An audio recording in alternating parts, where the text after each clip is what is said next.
Okay, thank you for that presentation. And I think the future has come. We have been presented with a large language model. Now, thank you for your presentation.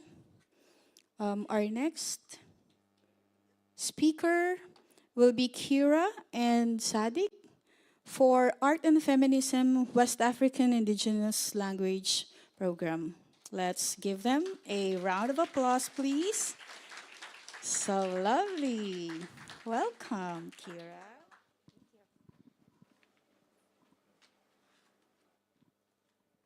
So good morning, good evening, good afternoon. This is Kira speaking. I am an East Asian appearing woman. I have short dark hair. I'm wearing a K95 mask and I have glasses. I have the distinct honor and privilege of being the executive director of Art and Feminism. Ooh, how does this work, Masada?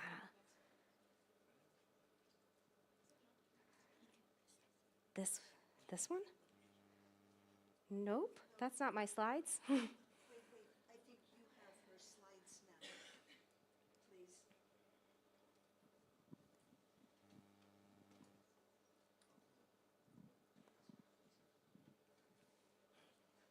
We need to go back. They need to stop our slide deck and put their slide deck. No.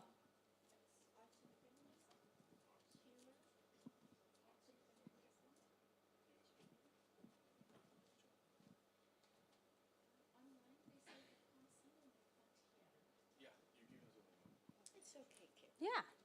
Yeah. Hi, everyone. How's it going? What's a conference without some tech difficulties, you know?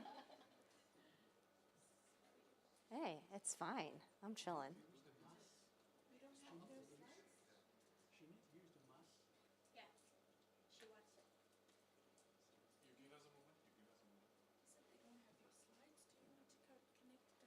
Sure.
Sorry for technical difficulties, Kira and audience.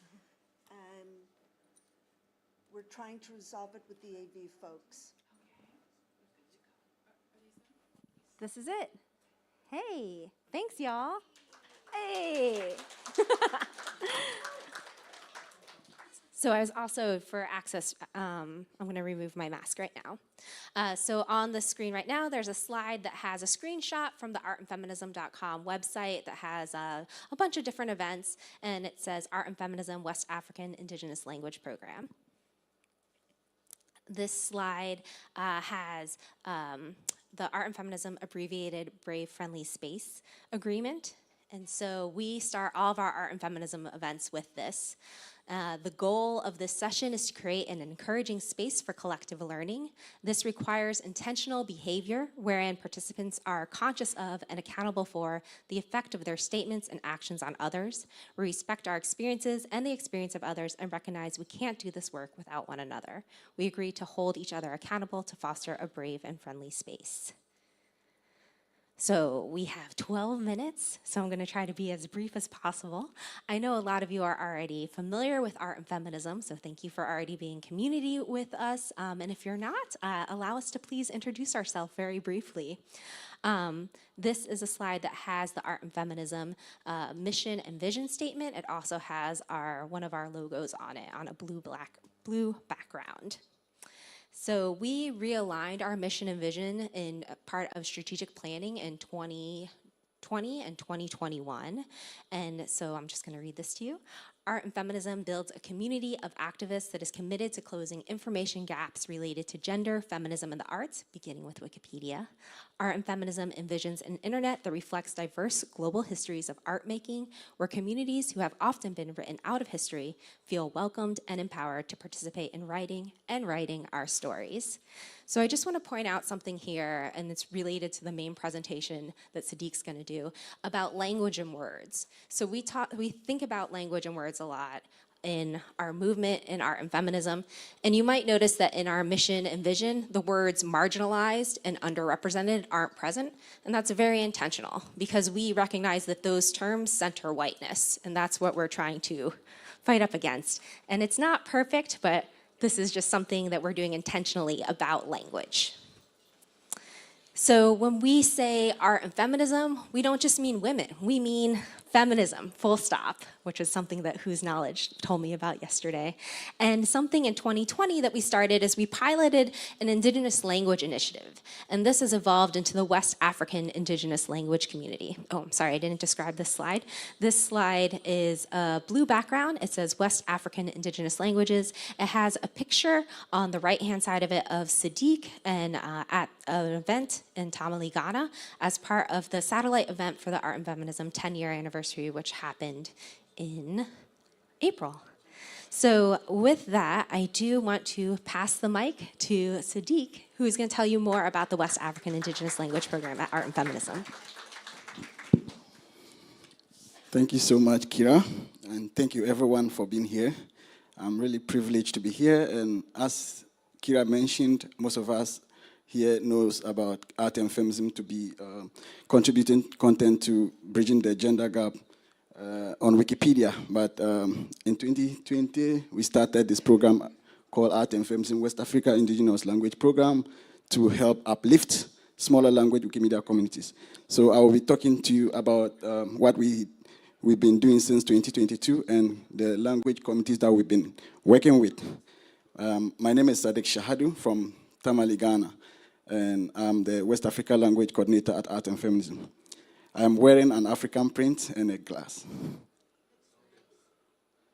Okay, so the goal of the program was to provide resources for smaller language Wikimedia communities and also to support West Africa indigenous language programs that are, that do not get real support from the main Wikimedia resource team. So we try to provide technical support. We try to, help them connect to each other so that they can share and learn from their experiences. And we started with Dagbani, Grini, Mori, Ghanaian Pidgin, Chap, Wikipedia, and recently we had Kusal, Dagari, and some few other languages coming up, which is Twi and the rest. So since 2022, there has been a lot of impact since we started the program, and one of the topmost impact that we have created is the Dagbani Wikipedia. The Dagbani Wikipedia was incubated in 2015, and the project was laid dormant until 2017. And then because of inactivity, we couldn't proceed because so many people those who started it were involved in so many other activities, schools and other stuff like that. And in 2020, when COVID started, I am a speaker of Dagbani myself. So this slide talks about impact of art and feminism, and then the background is white. So I speak Dagbani, and I was like, what if we could just use this COVID period to mobilize online contributors, special language activists to come together to uplift the Dagbani Wikipedia incubator, because it's been a very long time since a lot of people contribute to it. So I started with a few students at the University of Education, and we basically started by organizing like online activities because there was COVID. And by 2021, on July, we were approved. So since 2021, we have created over 7,468 articles on the Dagban Wikipedia. And if you want to know more about the Dagban Wikipedia, you can just go to dag.wikipedia.org. And then from there, we moved to Gruni Wikipedia, which is also one of the mutually intelligible languages from the northern region of Ghana. So by 2023, as of January 27th, the Gruni was also approved. So these were activities that cuts across like campuses and also art and feminism campaigns, which are organized all year round in Tamale and Accra and the Upper East region of Ghana. And other languages that we've been working with are the Tiab Wikipedia and then the Ghanaian Pidgin. And I'm also happy to share that the Tiab Wikipedia from Nigeria was also approved recently, last year, and then the Ghanaian Pidgin was also approved this year. Now we've added a few more languages, which is the Mori Wikipedia, which is currently being incubated. And Mori is spoken by people of the Mori community in both Ghana and Burkina Faso, and it's one of the largest language groups among the Moli Dagban languages. And from Mori, we also have the Kusal language, which is spoken by people, we call them Kusasi in the northern region, which is also like a mutually intelligible language among the Moli Dagban languages. And then the Dagari. Dagari is slightly different from Dagbani. So these are the languages that we've been working with since we started this program. And as part of the program, we've been able to support community leads to become like more active contributors and also become organizers of art and feminism campaigns. So some of them contribute content about women in their various language groups, and also they improve the biographies of feminism-related articles on Wikipedia in these languages. Yeah, so if you want to learn more about the Art and Feminism campaign, you can go to artandfeminism.org and then you search West Africa Language Program. And I would also like to invite all those who, especially those who are currently working on West Africa language programs, to join us and learn more about how they can be supported through our programs. At this point, if you have any question, please let me know. I don't know if I'm within the time. And you can also reach out to me if you have any concern about our work at sadiq@artandfeminism.org.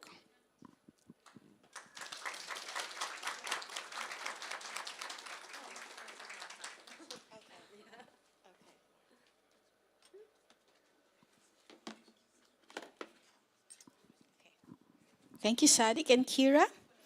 Now we go to the next topic. Next slide, please.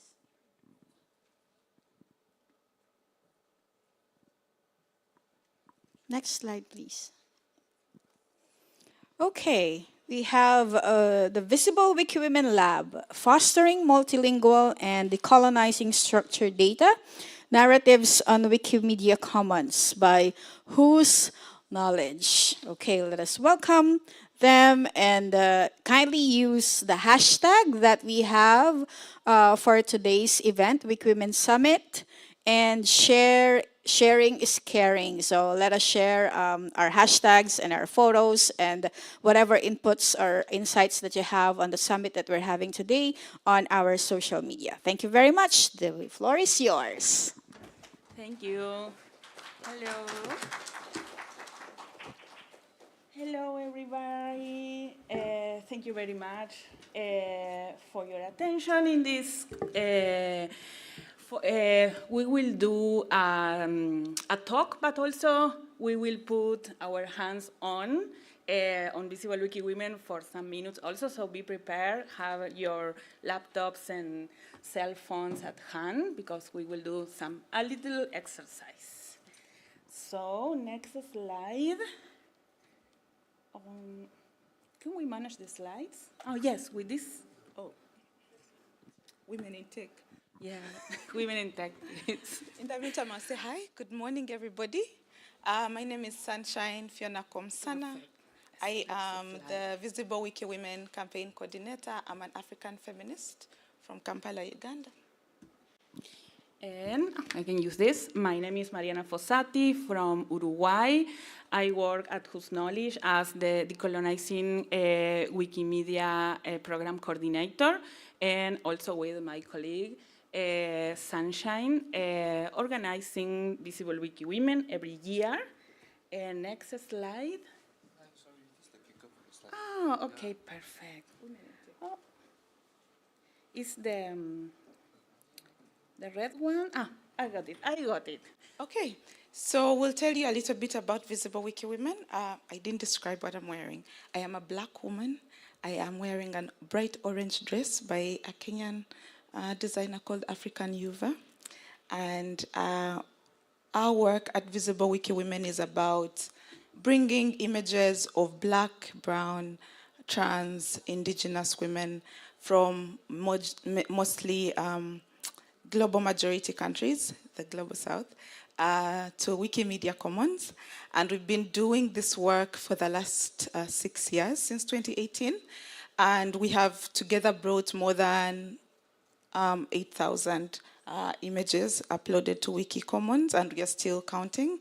And we have done this work. It's very collaborative work with feminist organization, collectives, and movements, and different editors and groups. And we have been able to do this with also different community organizers. And we'll be continuing this campaign, hopefully, for many years to come. Yeah, next slide, please. So today, we will speak not only about the images itself, but about data and information you can find on Wikimedia Commons each time you see or you upload or you reuse an image.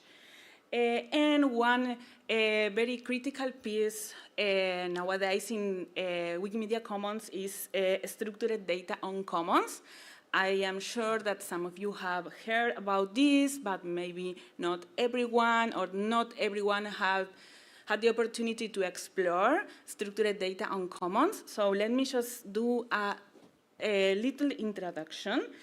With structured data on commons, what we can do is to link or to match images and the content and the very meaning of each image to Wikidata items. So for instance, if you, and you can see some examples there, a light bubble or a book or a computer or a feminist strike even can be matched with its Q element on Wikidata, and that way we are giving signals to machines and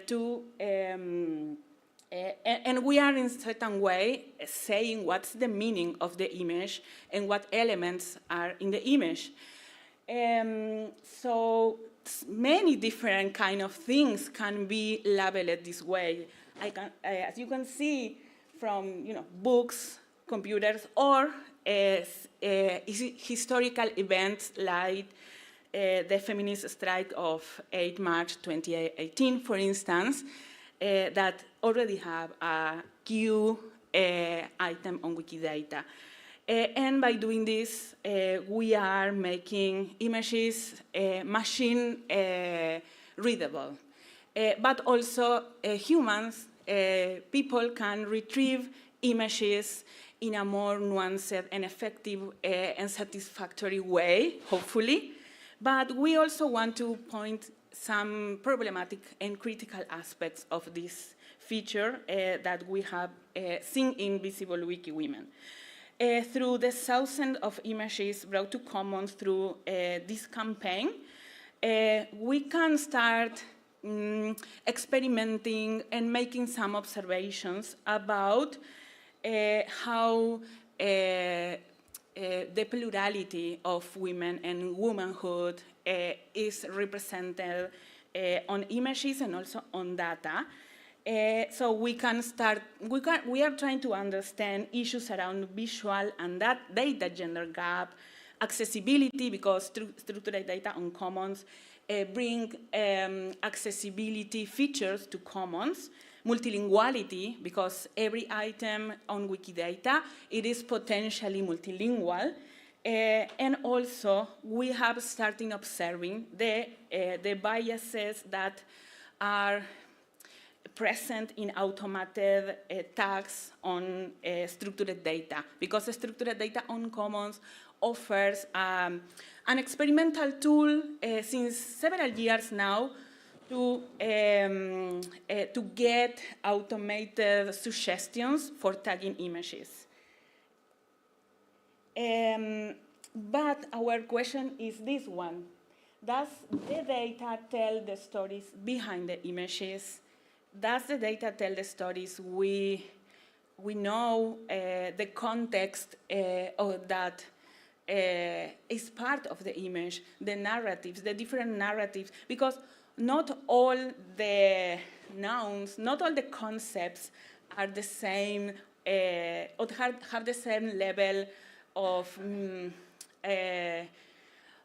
you know, images are very, it can have very different meanings depending of who is interpreting the images, what's the interpretation of the images. The semantic of the images can vary a lot, and also the narratives. So let's share some stories about images. Yes, let's do that. So when I mentioned earlier that our work, Visible Wiki Women, is about bringing images of women, I should also have mentioned that we are not very attached to the idea of womanhood. And that also, our idea of Visible Wiki Women is also to encompass non-binary people. And this is an image of George Kizi, who is a non-binary Ugandan artist, makeup artist, who uses fashion and art to be able to push the boundaries of what it means to be someone who is in fashion, what it means to be someone who can use makeup, and really pushing the boundaries around gender and around binaries through clothes and through makeup. And when we look at this image, when we look at this image particularly does not have any structured data that is attached to it. And the idea of bringing this, the stories like this, is we want to be able to create the kind of data that we want to show the plurality of our human experiences, especially as people whose standard of humanity or standard of who is a person, who is a human being, does not fit within colonized or within hegemonic structures of what it means to be human. So that is part of our decolonizing project, to be able to expand the understanding of data and also the understanding of imagery in terms of what is represented and what tells our stories. So, next slide. This is another image on the Visible Wiki Women 2023 season, I think. And once more, we have this image. It's a unionist from Brazil, but for instance, in the file name, we don't have the real name. We don't know if she's willing to share or not the real name. So in the structured data section, there is no Wikidata item. The captions are not really multilingual. There are not many information. So sometimes photos are just taken in big events and just uploaded in mass. In batch, and especially when these photos are about women, women from the global majority, and the context can be so important that the images itself, we don't know, for instance, if she is a candidate, if she's a union leader, all that things make women visible too.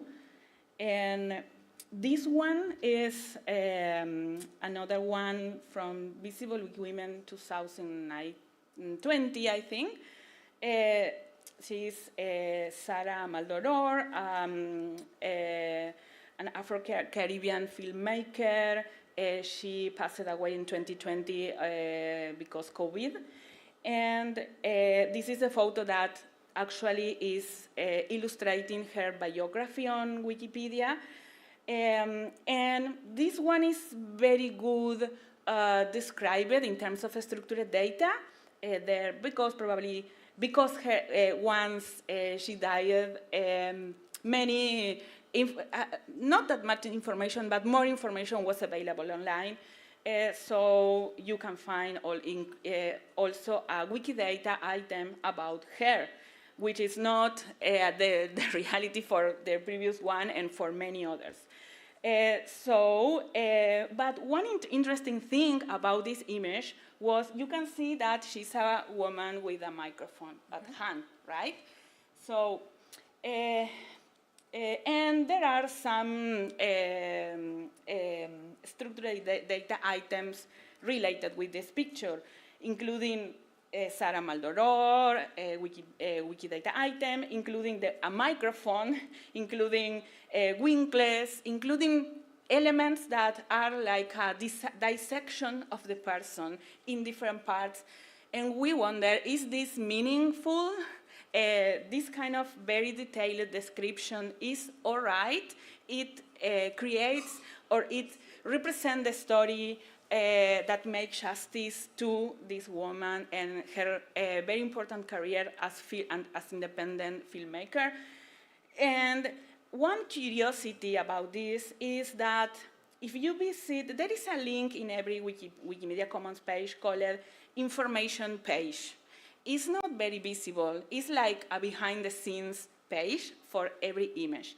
And in that information page, you can find more metadata, and you can find almost at the bottom a section with the suggested tags from the automated system for suggested tags.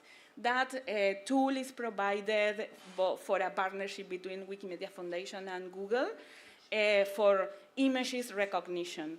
And you can find there different potential categories or tags actually for describing this woman. And one of these is art, musician, music artist, spokesperson.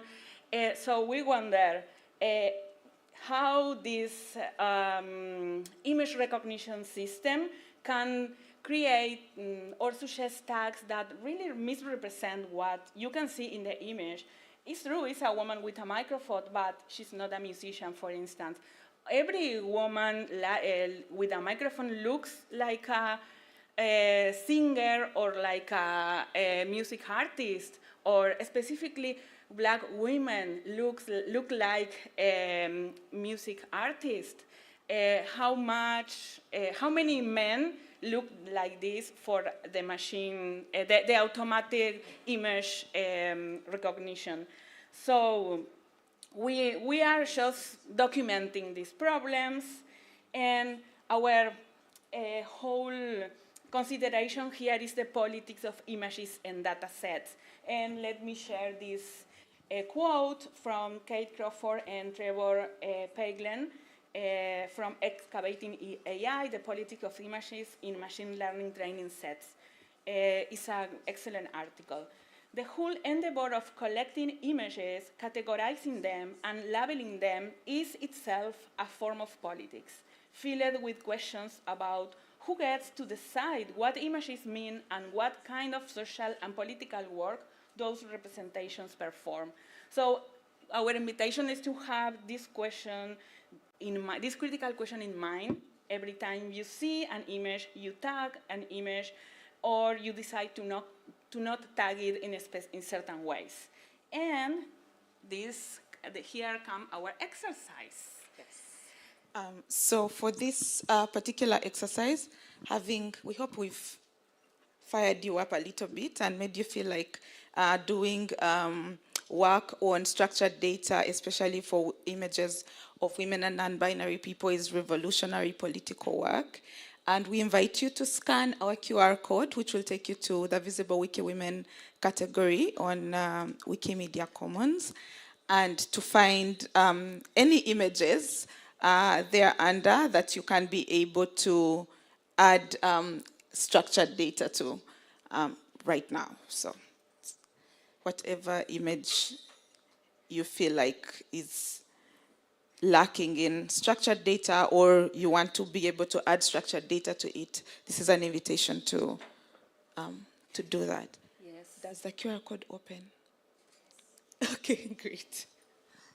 Take like 5 minutes to find an image and look not only the image but the structured data. In what language is the structured data? Is a Wikidata item about the woman there? What other suggestions? Can you find the automated suggestions or not? What those suggestions say? Things like that. Do your analysis, and then we can start the Q&A, and we want to hear your observations and your stories about these images.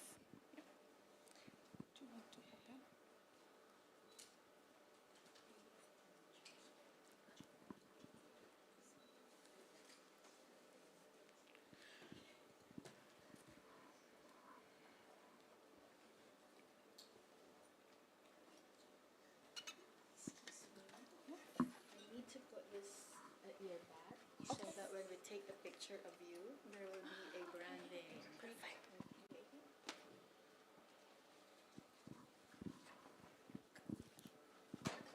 You can speak between you to one another, not an eh? exam. This is a workshop path, so you can be noisy, no? Don't worry. Speak to each other, speak to your partners, show to each other what do you see in structured data. If you need, we can also try to show you on screen also. Are we able to open it? I don't know, but maybe we can try.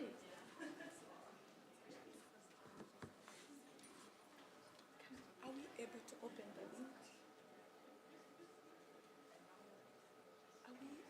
I don't think we can. So let people do it.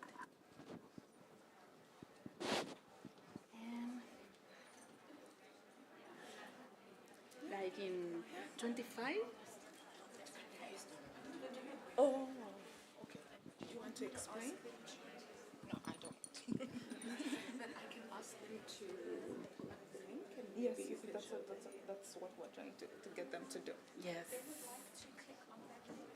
To open the link, yes. Let's go around. Yeah, maybe. Yes, yes. Smile. Woo. Turn your head if you don't want to be on. Wiki, oh yeah, Wiki Women. Wiki Women and Allies, thank you. Thank you, allies, for being here. Thank you for your support. And while we're waiting, while we're doing this exercise, I want to give a big cheer out for what's happening Saturday. Wiki Women Lunch, historic, be there. Woo!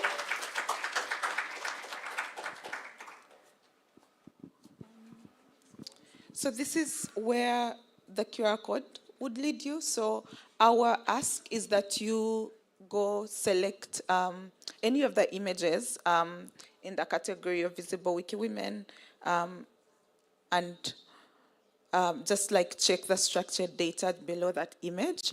And our invitation is to, make observations if images don't have data, also for you to be able to add any structured data that you feel could be useful in interpreting that image as well. So really that is the goal of this particular 2 minutes that's left of this exercise.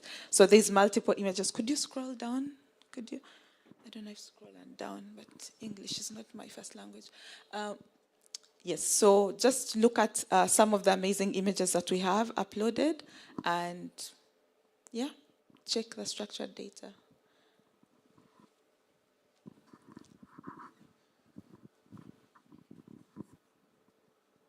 Also, no pressure.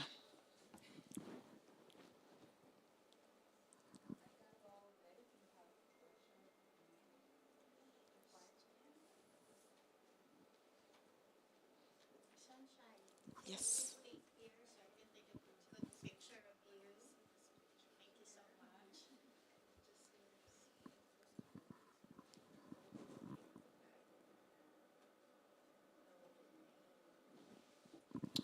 Okay. I think our 5 minutes are up. Does anyone have some things to say or just like share an observation, share feedback about your experience? Like I said, no pressure, but don't give me Zoom silence. I would appreciate that very much. Thank you. Anything? Anybody? Okay.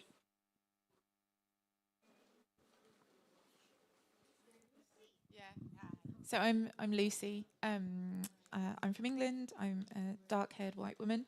So I've been adding some data to a page for Anna Monterosa de Lavallea, who is a very famous Uruguayan woman, and I'm very embarrassed by my extremely English accent. But what's interesting is I've been doing it on my mobile phone.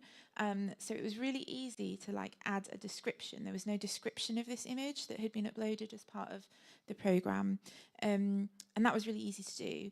But when it came to adding categories on my mobile phone, that was much, much trickier. And I just think it struck me that there's this disparity in how the tools that we usually use, you know, on our computers and laptops work and have different functionality on a mobile phone. So that's another, I guess, kind of something to think about when we're designing these programs, perhaps with people who don't have access to laptops. All right. Thank you so much, Lucy. Masana. I had a really interesting conversation with Mariana, which was looking predominantly at the African woman, woman in Ghana holding a bag, where there's almost an invisibilization of people in the images. And Mariana was so gracious to explain to me that sometimes there's an active preference to not be named. But oftentimes, you know, you're engaged, so your picture's taken, you end up on the internet, but you're completely invisible. No name data, no context of the picture. And I thought that was really powerful as something that we could disrupt, which is inviting people to share in their agency on the internet. Thank you so much. We could take one more, I think. Anything? Anybody? Okay, great. Thank you so much.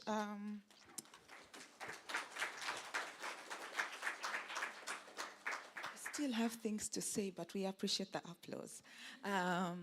So we thought that we could end by just talking a little bit more about the campaign. And Masana gave me just the language right now about this being not just political work, but also work of not just filling gaps, but also correcting historic or apparent injustices or invisibilizations. And so our campaign this year, so every year we have a theme, is on body plurality. So all those other hashtags are body plurality in different languages, Portuguese and Spanish and isiZulu, because we also would like to continue practicing also multilinguality within our work. And we are celebrating the full uniqueness of our plural body sizes, shapes, and identities online. And and one of the very important things that we did when we're thinking about this theme was reading feminist theory around what it means to be a person with a body, but also to be a person with a body in a world, both virtual and physical, that says beauty is one standard and beauty is one thing, and being visible means one thing. So we read stories about black athletes, for example, like Caster Semenya, and what World Athletics Authority have done in terms of violating the sacredness of bodies that do not conform to a particular standard. And we read stories of Indian athlete Santi, and we were able to contextualize what body plurality would look like. And also our invitation for Visible Wiki Women this year is to find images that are of different bodies, shapes, colors, you know. I like color, if you can't tell. And our campaign goal this year, which started in April, is to bring 2,500 images to Wiki Commons under the Visible Wiki Women 2023 category. And that work is not just about, you know, quantity of images. It's also politicizing why images do not exist. And we do that with care and consent and ensuring that we get the names. Like we ask the people, for example, whose images that we take, how would you like to be identified? What are your pronouns? From what part of the world are you from? Which place do you call home? So that information, because we would like to see how much structured data travels in terms of informing image interpretation by machines. And the part about, you know, care, practice, consent, we have an interesting story. So I was part of the Changing Faces, Changing Spaces conference, which is Pan-African LGBTI queer movements organization. I mean organizations, organizers, movements, and collectives. And we're very excited to be part of that. One of the things that we do is photo booths, to go there and take images of all these amazing African queer organizers and get their information, how they want to be identified, the kind of work that they do so that it is part of their descriptions. And when I went back home to Uganda the week after, well, Uganda has been leading this anti-LGBTI movement from behind for a long time. That's the week that the president of Uganda assented to the anti-homosexuality law. And one of the things that we quickly had to do was to go back to the Ugandan queer organizers that we had, whose images we had taken, whose consent we had received, to say, would you still like us to share your images on Wiki Commons? Because this is what it means when your image is out there. And would you still like those descriptions and identifications to be up? Because we want to be able to also understand that it's important to be visible, and sometimes visibility is resistance, but also anonymity is a form of survival for many people in different contexts. And to also start thinking, what does it mean to, you know, ask for speedy deletion and take images, for example, at events in countries with difficult contexts where you don't have to show the person's face. We've worked with wiki editors to do illustrations instead, because all of that, like art, is also a part of visibilizing women. And now the timer is red. So in case you're curious about how to get involved in the Visible Wiki Women campaign, cover, attend events, please get consent. We have a photo booth at Wikimania. Find us at our photo booth right outside. And also we'll be on the 4th floor at the main hall later. So we have tools to support people to install photo booths, which we think are feminist corners in big conferences, because big conferences can be overwhelming. So if you're looking for a corner to recharge and a feminist photo booth is a great space to be.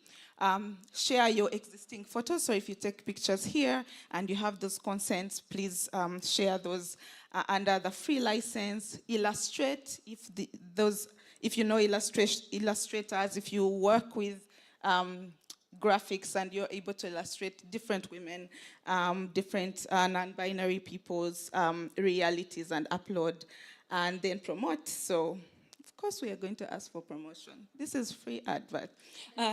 Kidding, but spread the word. Visible Wiki Women, Women of Colors, Body Plurality is our theme for the year. And in September, in celebration of all the amazing work of women in sports, we thought we'd do this during World Cup, but we were too ambitious. We'll be unpacking body plurality in sports, so we are having a Visible Wiki Women photo and art contest. We'll have flyers throughout Wikimania, and you're welcome to join us to also watch the FIFA Women's World Cup final this Saturday. So, yeah. So come to our photo booth. We are around. In case you can't tell, I'm wearing very bright orange. You can't miss me today. And Marianne and I and everybody at Whose Knowledge is really glad we're able to be part of the Wiki Women Summit. So thank you. Thank you.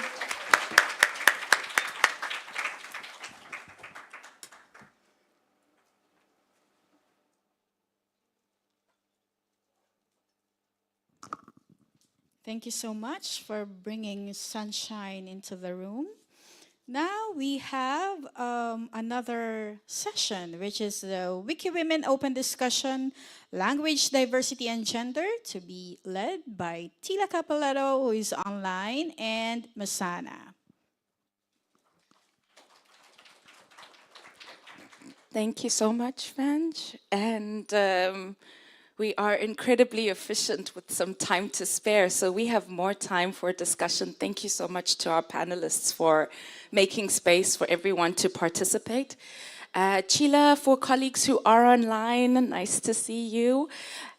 Thank you so much, Rosie. I was actually going to run so that you can be comfortable. Chila is in the chat room answering questions. I've been told that we will have a summary of questions pulled up on the screen. And whilst we're getting our summary of questions from online, we would love to hear from you, all of you. Everybody has to say something at least once today. Any thoughts and reflections on the presentations, questions for our panelists, for our wonderful organizing team, reflections on Wiki Women Summit? Yay!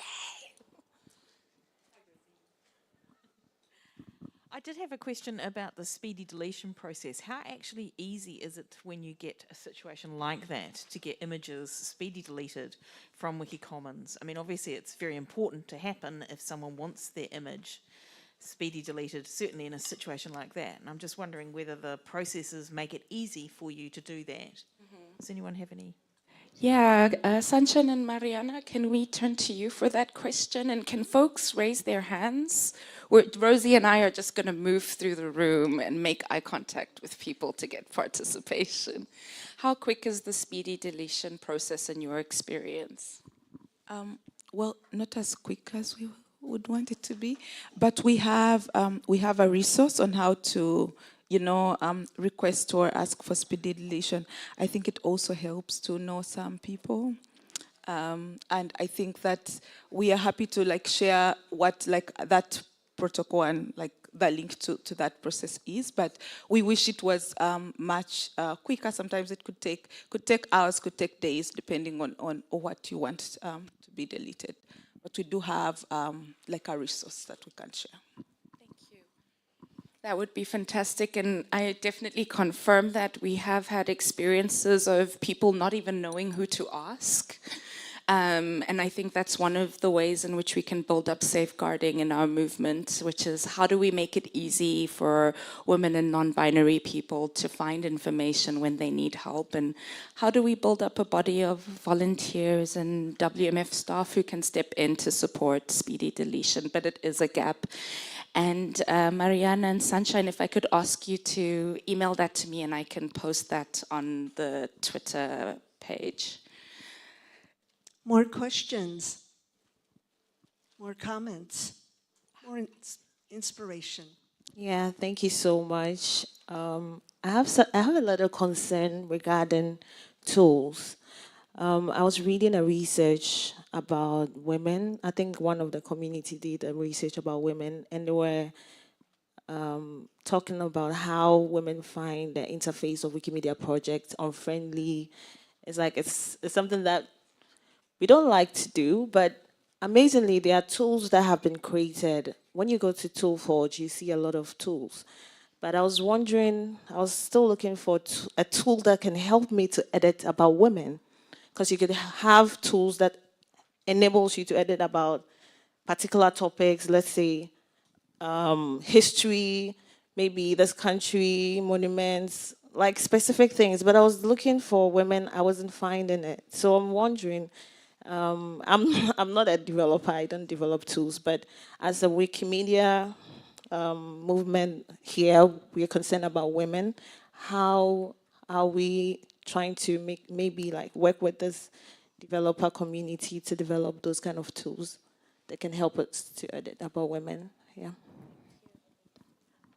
I can start answering the question and then we'll have someone continue. The community called Women in Red has a resources center where there aren't what I would call tools, so I need someone to answer that, but there are essays regarding specifically things one might do when editing articles representative about women. So it's not only their biographies, but also information about women's works, broadly construed, women's issues, broadly construed. It's not a tool, but it's information as to things you should be aware of, frequently asked questions, tips and tricks, things like that. Hello. I'm really impressed about the work that they presented from Visible Women, by whose knowledge. We have this project called Gender and Cultural Diversity on Commons by Art and Feminism, and we are trying to understand the diversity of Wikimedia Commons files on Commons. And we are currently working to build like a tool that will help us annotate random images to see how diversified images are. We already know about the gender gap on Wikipedia, but we don't know how it is on Wikimedia Commons. So we are currently at the early stage of the research, and I'm really curious to know like how you are working with tools like Ruby mentioned. Do you have any tool that you are currently working with in terms of your work? How do you identify random images to be able to understand what exactly they represent on Wikimedia Commons as part of your work at Visible Women, or whose knowledge? We are also calling on, people who are interested in exploring or want to know about how we can, help identify this diversity or cultural and gender diversity on Wikimedia Commons. So we invited people to help us annotate random images, and we'll be happy to learn more about what is working with other communities and how they've been able to navigate around these challenges to identify all these diversity and cultural diversity on Wikimedia Commons. So I'm just using this as an opportunity to invite people who are interested in exploring with us, and also if you have any idea about how you can help us, discover these findings, and that would be very, very useful. Thank you.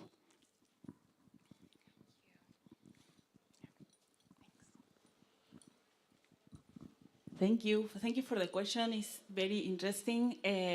We don't have any specific tool, and so we need to talk and figure out together and plan it together. We know we are exploring the tool called ISA. Many of you know. I think that Wikilove's women have been using that tool for a long time now, and it's a tool for that you select a category on Commons, and then it's like a game. You see images and you can add descriptions, captions, Wikidata, structured data items, and we really want to organize something like a data fest or data of feminist datathon or something like that for doing that exactly. So maybe we can speak and organize something together around that. But in terms of our analysis, on diversity until now is not an analysis based on quantitative research. We have also observations, we document what we see, and we try to speak about that, analyze that.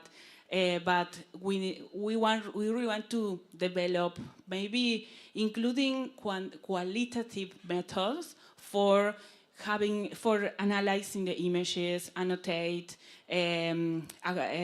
with a feminist lens, right? The images. So that's the work we are doing so far. We are far, but maybe we can do things together around that. We have some questions online. Yes, I will read them. Colleagues online, Chila is there and copying and pasting your questions for us to be able to read them, so please feel free to engage in that space. The first one is from Ainali. In my opinion, the automatic image recognition should just be disabled, as it often suggests two generic tags. It's not so much a question, but a reflection of the ongoing discussion on Commons Talk structured data. So thank you for that reflection. Any of our panelists or anyone else in the audience have a reflection on the generic uploads or related? No? Also curious regarding the first session that we heard Clifford and Colleen and Christine speak about regarding the use of maybe ChatGPT to help with the work on Wikipedia. Does anyone else have that experience? And if so, how's that been for you? Is anyone trying to use ChatGPT or one of, we have one here.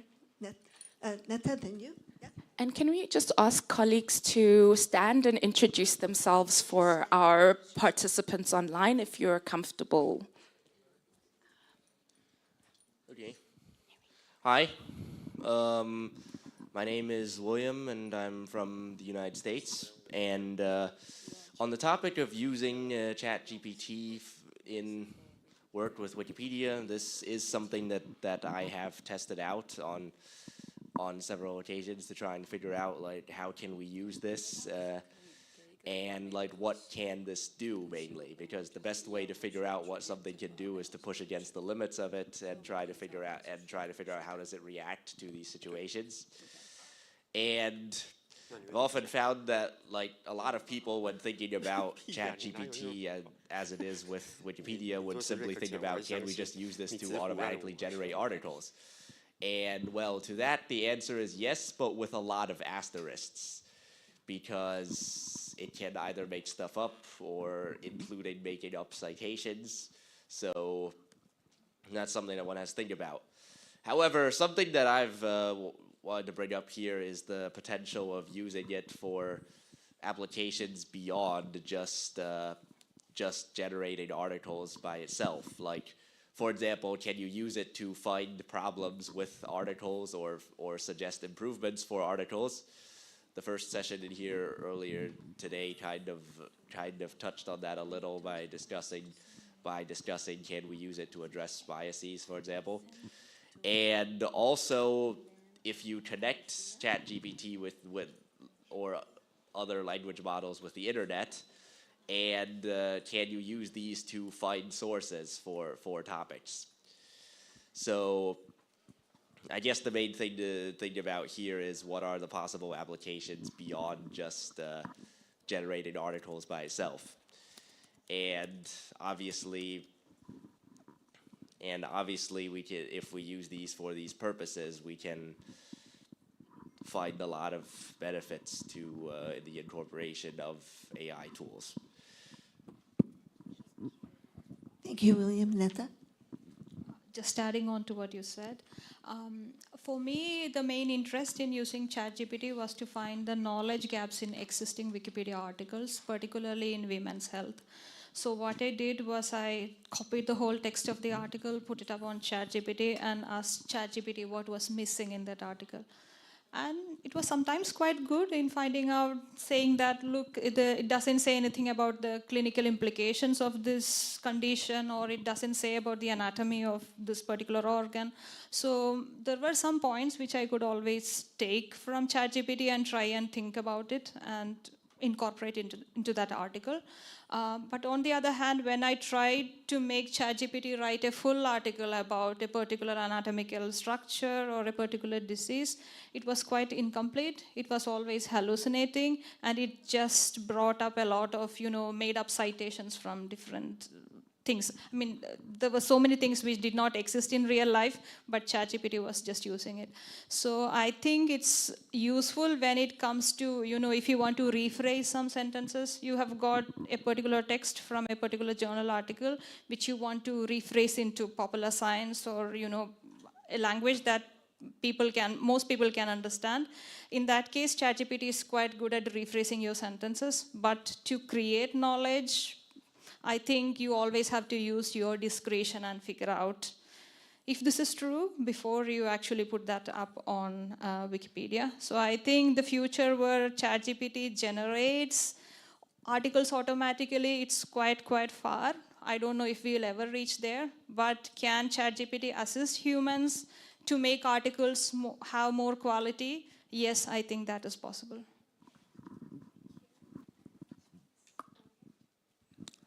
Hello, and yeah, come to think of it, I should submit a topic about ChatGPT here. Okay, and I think there are a couple of points that's very quite interesting about using ChatGPT about this. One point is I call it design political correct. Design political correct.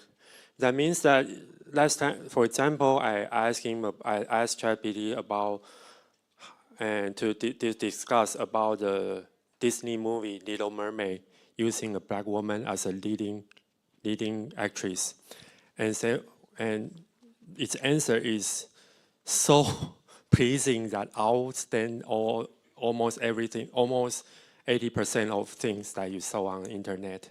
Yeah, so that's why I call it. It has something built in as don't not be evil. So it has something I say that design political correct. I think that is quite interesting. That is quite good because if you are using it as a tool for students to learn something and and that is one thing. And the other thing is that I try to use it to translate the article from English to translate Wikipedia article from English to Chinese, and along with Google Translate, and it works well. And I think it's good to be there are two copies of translation that you can compare them. And but ChatGPT, another benefit is that if you don't understand the translation, you can still ask it to explain it. Yeah, and you can still ask it to. And there's a trick here that because ChatGPT train different language with different text. So if you ask the same question in English or in Chinese or in French, it may give you different answers. Yeah, and that is a little trick you must consider. Yeah. Thank you so much, everyone. Yes.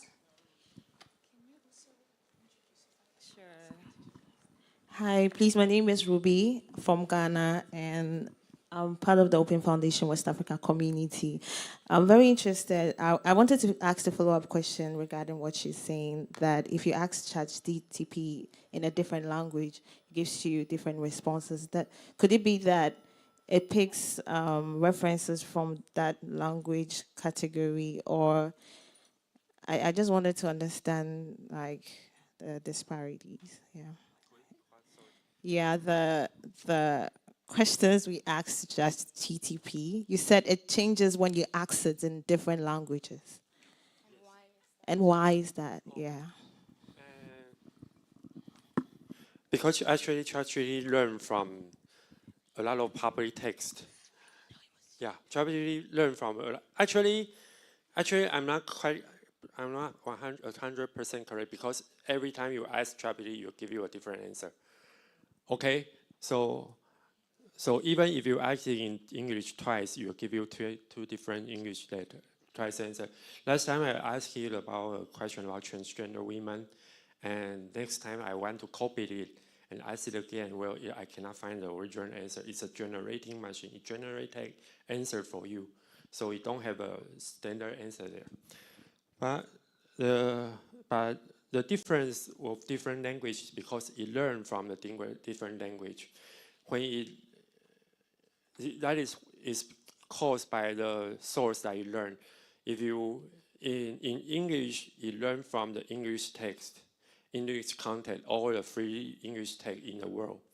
But in Chinese, then it learn from all the different language, free Chinese in the world. And there's a cultural difference between the free Chinese text and free English text. So you'll get different results. That's sometimes because I'm a software developer, and so sometimes I cannot get result in Chinese because most of the recent changing documents are in English, so I cannot get result in Chinese. And that is, yeah, I don't know if does that answer your question? Great. We have about a minute left for any final reflections. Ah, sorry.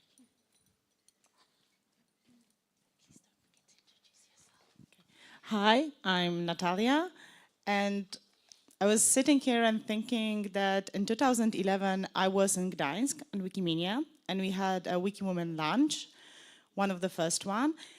And it was such a small group of us, and we were kind of shy about it. Is it okay that we take this space, that we do it? And I remember the conversations were actually about how can we create a space with more diversity in this movement. And I'm sitting here at the Wikiwomen Summit, and I'm a bit emotional because we kind of have this space already. We're not talking about, can we have a diverse space in this movement? We have it, we celebrate it. And I'm listening to the sessions thinking that we are in such a different place because right now we are experimenting with how can we build diversity in many different ways through data, through images, through languages. And isn't it fantastic that we actually got here? It's like absolutely amazing. So.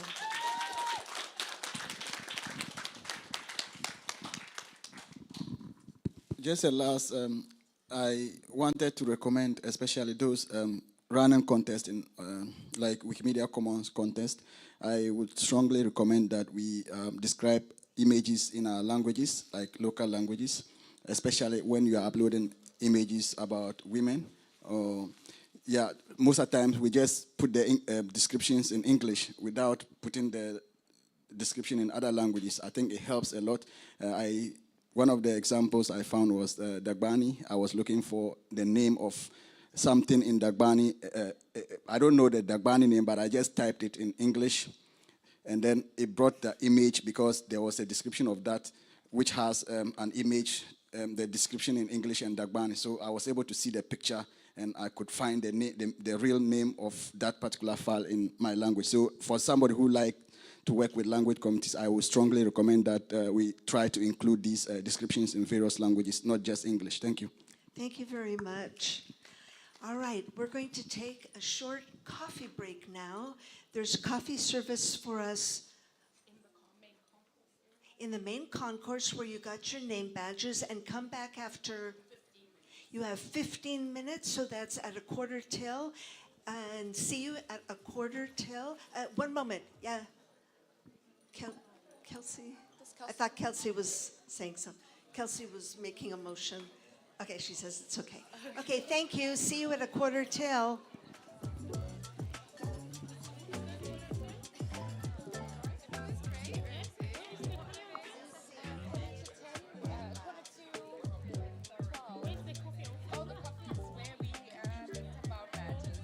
So I wear a Women in Red bracelet, and I brought some Women in Red bracelets. This one is long, and these are the size that I'm wearing, and you're welcome to take one each, and I will hold you.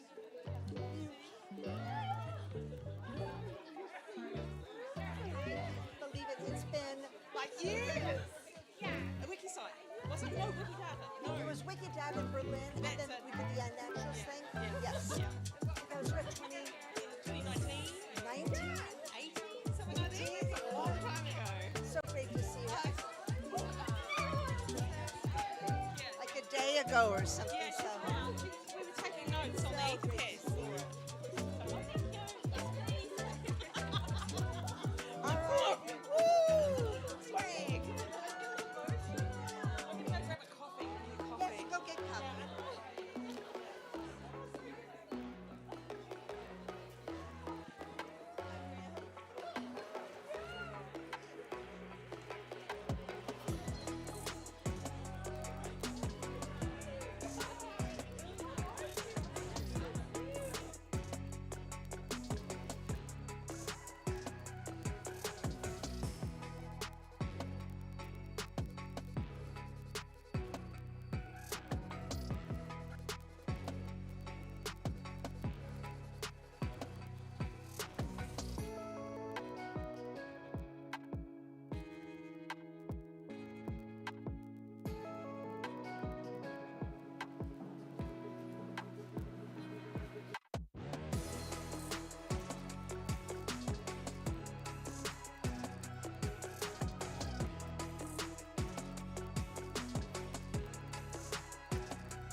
Hi, everybody. We are ready to begin the second segment of our morning program.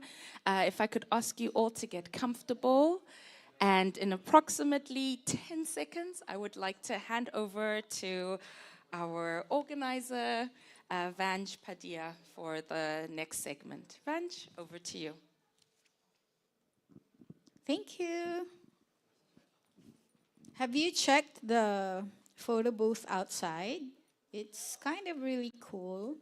And then they said that they're going to like add some lighting so that our picture will look gorgeous.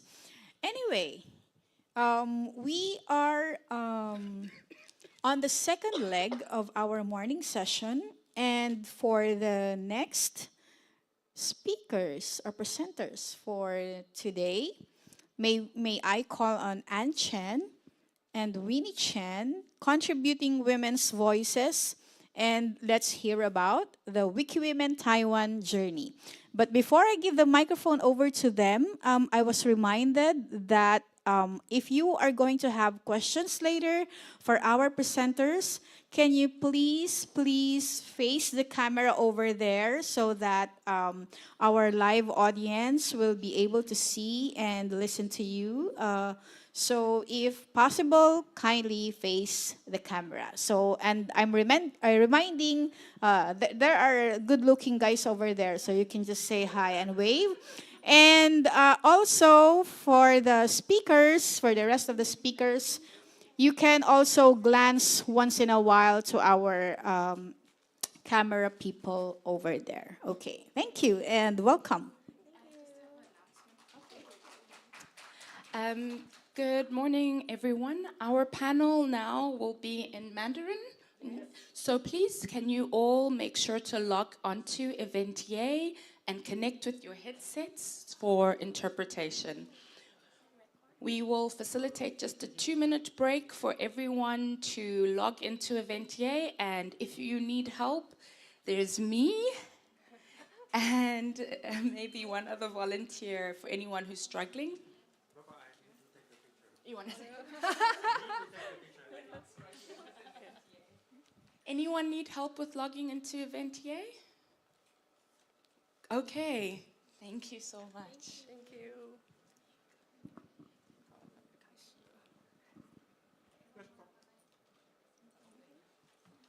好，大家好，我是 Ann。我是维尼。We will use Mandarin to share our experience, but please feel free because our slide will be in English. 好，那今天我们要跟大家介绍是Wikiwoman Taiwan 这8年以来的社群发展的历程还有故事。好，那我们的分享主要分成3个部分。第一个部分是 Wikiwoman Taiwan 成立的缘起，还有过去我们办过的一些活动。那第二个部分是社群的发展历程，还有我们的聚会流程。那这个部分也可以提供给一些还正在发展中的社群参考。然后第3个部分我们会介绍我们的志工伙伴。那首先最一开始还是要跟大家介绍一下我们来自的国家台湾。那根据《经济学人》杂志的报道呢，这边是全世界最危险的地方。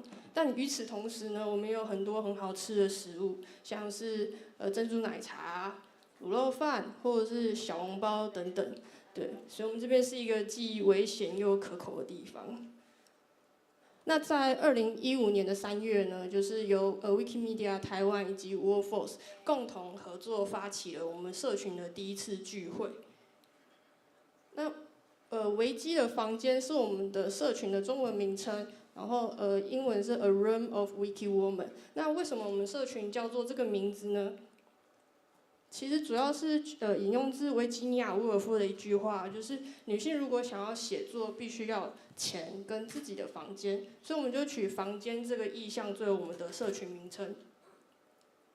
那这是我们的聚会类型，大概有分成2种，一个是每个月的固定的编辑剧，那另外一个是1年1度的艺术家女性主义编辑松。在每个月固定编辑剧的部分，我们是以自我认同为女性的伙伴为主。那活动时长大概是3个小时左右，那主题的部分则是形式不限。那艺术家女性主义编辑生，我们开放给所有性别的伙伴共同参加。那活动时长大概是一个整天8个小时左右的活动。那这边我们会跟一些台湾的在地伙伴一起合作，像是女人迷，它是台湾一间关注性别议题的媒体。那妇女新知则是台湾长期在推动性别平权的 NGO。然后这一章我们稍微整理一下我们的活动主题跟合作的伙伴，那大概分成4类。第一类是台湾在地一些关注性别议题的单位跟组织。那第2类则是台湾在地其他危机主题的社群。然后第3类是响应国际上的危机的活动。然后第4类则是由与会者自由决定想要编辑的内容。这个是我们跟TCAC， 也就是台北当代艺术中心合作的活动。那我们一起编辑了蔡海茹老师的条目，她是一位台湾的女性艺术家，同时也是一位白色恐怖的受难者家属。那活动的当天，我们也有邀请老师本人来现场，就是他介绍他的艺术作品以及他的创作理念。那这个是我们在2018年的时候参加台湾的同志游行。那比较特别的是，那一年我们其实有收到国际的危机 LGBT 的伙伴的联系，那他表示愿意协助我们把相关的资讯放到 Wikinews 上，所以右边这个是在 Wikinews 上的内容，然后下面这些是我们当天拍摄的成果。那其实在那个时间点比较特别的是，台湾刚好正在推动同婚合法化，所以愿意就是支持这个理念的人，就是都走上了街头，所以那一年其实参加台湾同志游行的人数创下了历史新高。那我们也很高兴，在隔年2019年，台湾成为亚洲第一个同婚合法化的国家。We are happy that Taiwan became the first country in Asia to legalize same-sex marriage in 2019. 然后接下来这个是我们跟 Wikidata 的合作，那我们将台湾转型正义资料库里面的女性受难者的资讯编辑到 Wikidata 的条目里面。那过去台湾在谈论白色恐怖的时候，其实女性受难者是相对来说比较容易被忽视的族群，所以我们觉得这个活动很有意义。那接下来这个是我们跟医学的社群的合作，那我们邀请了一位医师来现场跟我们介绍一些女性常见的疾病，像是子宫颈癌、乳癌等等。那在聚会的后半段，我们一起在编辑维基百科上的相关条目。然后这个是我们响应那个维基爱地球的活动，那大家就一起去那个关渡自然公园，就是它的样子这样，然后一起拍摄了一些自然景观的照片。好，然后这个蛮特别，这个是我们社群里面有一个伙伴，他长期致力于推动台语的教学跟推广，那所以我们就一起合作办了一个台语的编辑剧。那你现在在画面上这边看到，这是我们的活动 banner， 那上面全部都是台语，像这个打给后，其实用英文来讲就是 Hello everyone， 然后这是我们右边这是我们当天一起编辑的台语条目内容，那我们写台湾知名的小吃肉丸的条目。好，那接下来这张是我们历年举办艺术家女性主义编辑生的大合照。台湾这边是从2016年的时候开始，那几乎每一年我们都有举办。那中间2022年因为 COVID-19 的关系，我们有停办1年。在2021年的时候，我们有尝试了第一次的线上女性家主义编辑剧。那这是当时活动照片，我们使用 Gather Town 作为我们的活动场地。那这是大合照的时候，大家一起解锁爱心的画面。那接下来要跟大家分享我们的聚会流程以及发展历程。那因为我们社群从2015年至今其实已经8年多。那前面2年多其实主要是协会的孵化期，到后面才是社群独立自主的阶段。在孵化期，协会其实有做一些事情，我们觉得还蛮重要的，比如说像社群名称的命名、logo 的识别，然后聚会模式的确认。那与此同时，我们也觉得还有一件很重要的事情是，如何创造一个让女性感到舒适而且安全的空间。所以在第2次聚会的时候呢，协会就邀请大家一起去发想符合这样状态的空间应该是什么样子。然后这是当天大家的一些成果。那协会最后有取一些共同的元素，在空间上做一些调整。那除此之外呢，其实协会这边也一直尝试办很多很有趣或者是不同主题类型的活动，比如说我们曾经一起去夜市拍摄小吃的照片，然后编辑小吃条目。那我们也曾经一起编辑台湾的京剧大师魏海敏老师的条目。那透过持续的编辑的过程，也在强化社群伙伴的编辑能力。那到了独立自主期呢，其实有一个很重要的要素，就是成员团队里面已经有伙伴具备有独立就是可以及时解决新手常见问题的能力。那另外一个我们觉得非常重要，其实就是持续举办固定的编辑剧。这个其实不是一件很容易的事情，因为维基毕竟它是一个志工属性的活动。那大家都有自己的工作啊、生活啊、家庭这些重心要照顾，所以我们这边也简单的整理几个，就是如果想要持续固定办理编辑剧的话，可以考量的因素，比如说像是时间区段的选择，然后有没有可以互相轮值的主持人，然后还有就是合适的实体场地空间以及线上的软体。接着我要跟大家分享是我们怎么办活动。那我们第一个部分，我们会把我们的介绍页面会放在我们的社群脸书上面。接着我们会有一个 dashboard 跟参考资料，参考资料里面会包含一些工具性的内容，包含新增你的那个维基百科账户，然后编辑的一些指南，以及如果当时候有主题的话，会有一些参考资料。再来，我们在活动开始之前会寄送一个会议前的提醒信。当天我们会做这样子的流程，就是我们会邀请大家先介绍自己，以及呢就是你要编辑的条目，接着会请大家连到 dashboard 以后开始进行编辑，编辑到一个尾段的时候呢，我们会邀请大家来分享自己的成果，以及拍摄大合照，最后邀请大家来参加我们的 community。然后呢，最后我们会把今天的活动整理，然后放在我们的 community， 然后请大家就是参考。最后我要跟大家分享的是我们的志工，这一位是小狼，小狼是一个硕士生，他是在写硕士论文的时候来加入我们的活动。那他虽然才来大概1年的时间，不过他已经就是编辑了很多女性的条目。这位是阿高，他是长期参与我们就是维基的房间的伙伴，然后他也是一位定向行动训练师。这个工作呢，主要是一个帮助盲人来重建自己的就是移动技能的工作。那他以他的专业为基础来编辑定向行动相关的维基百科条目，然后帮助了我们了解盲人的文化，而且也编辑了很多台语的条目。这一位是思雨，他是我们 TCAC 的合作伙伴，他是一位独立策展人。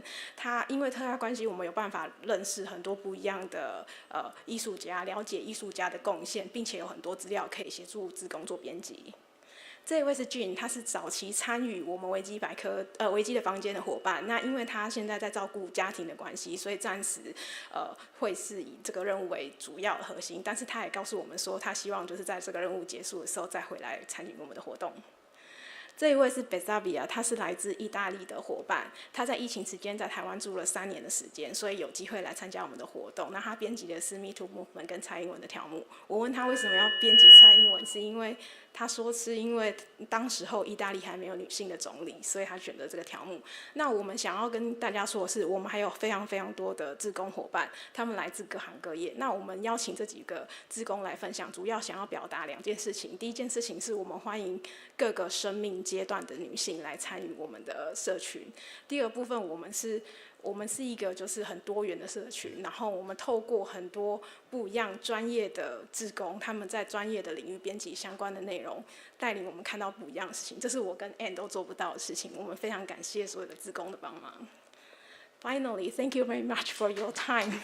We look forward to discuss more with you later, and we have some souvenir to share with you.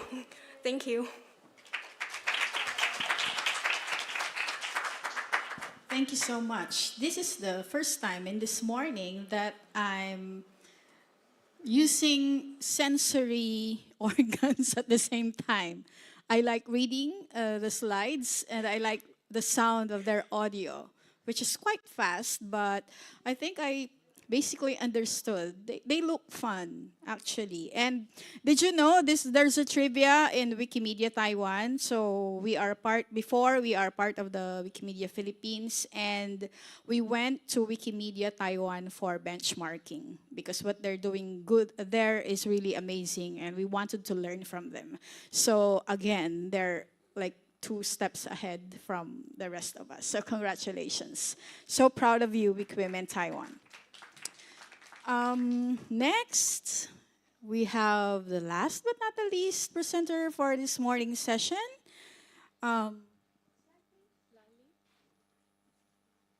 Okay, we have another panel. Okay, but one is here or there are... Oh, okay. So the next session for today is a panel.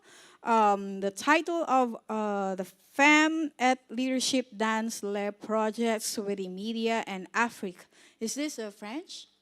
Oh, finally. Okay. Wiki Wake Up Africa, an opportunity. Let us welcome. Your name is? Adjoice in Wikipedia. Okay, Adjoice, and the rest of the panelists. Thank you so much. Here. Bonjour tout le monde. Un plaisir d'être avec vous ce matin. Je suis Adjoice et je représente Oritima, Adriana, Basseratou et Pascal. Et ce matin, on parlera des femmes et le leadership dans les projets Wikimedia en Afrique. Wiki Wake Up, une opportunité.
Toucher.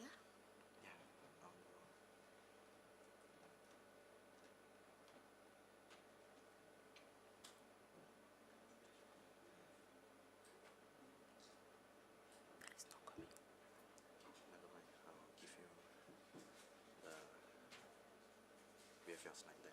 We'll use your slide from that one. We have your slide then. Just use this one.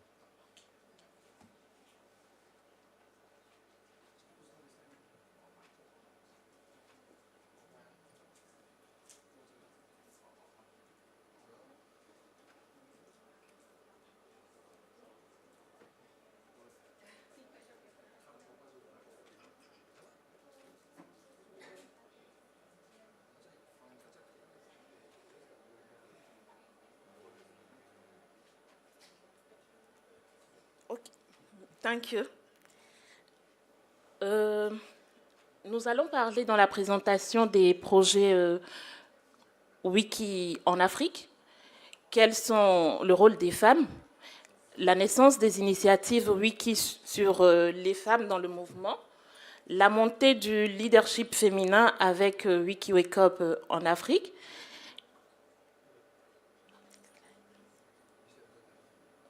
Ensuite, nous parlerons de l'aventure Wiki Wake Up avec les femmes du Burkina, de la RCA, également du Madagascar et du Sénégal. Et ensuite, nous parlerons de nos défis et des perspectives que nous avons. Excusez-moi, mais les slides, ok, c'est bon, merci. Quels sont les projets Wikimedia en Afrique? Pour ceux que nous avons pu réaliser, nous pouvons citer Wikiloves Africa, Wikipédia en général, des éditions sur Wikipédia. Nous avons également les mois de la contribution sur Wikipédia, Wikiloves Africa, les contributions sur Wikidata, et également l'organisation d'événements comme Wikiloves Women.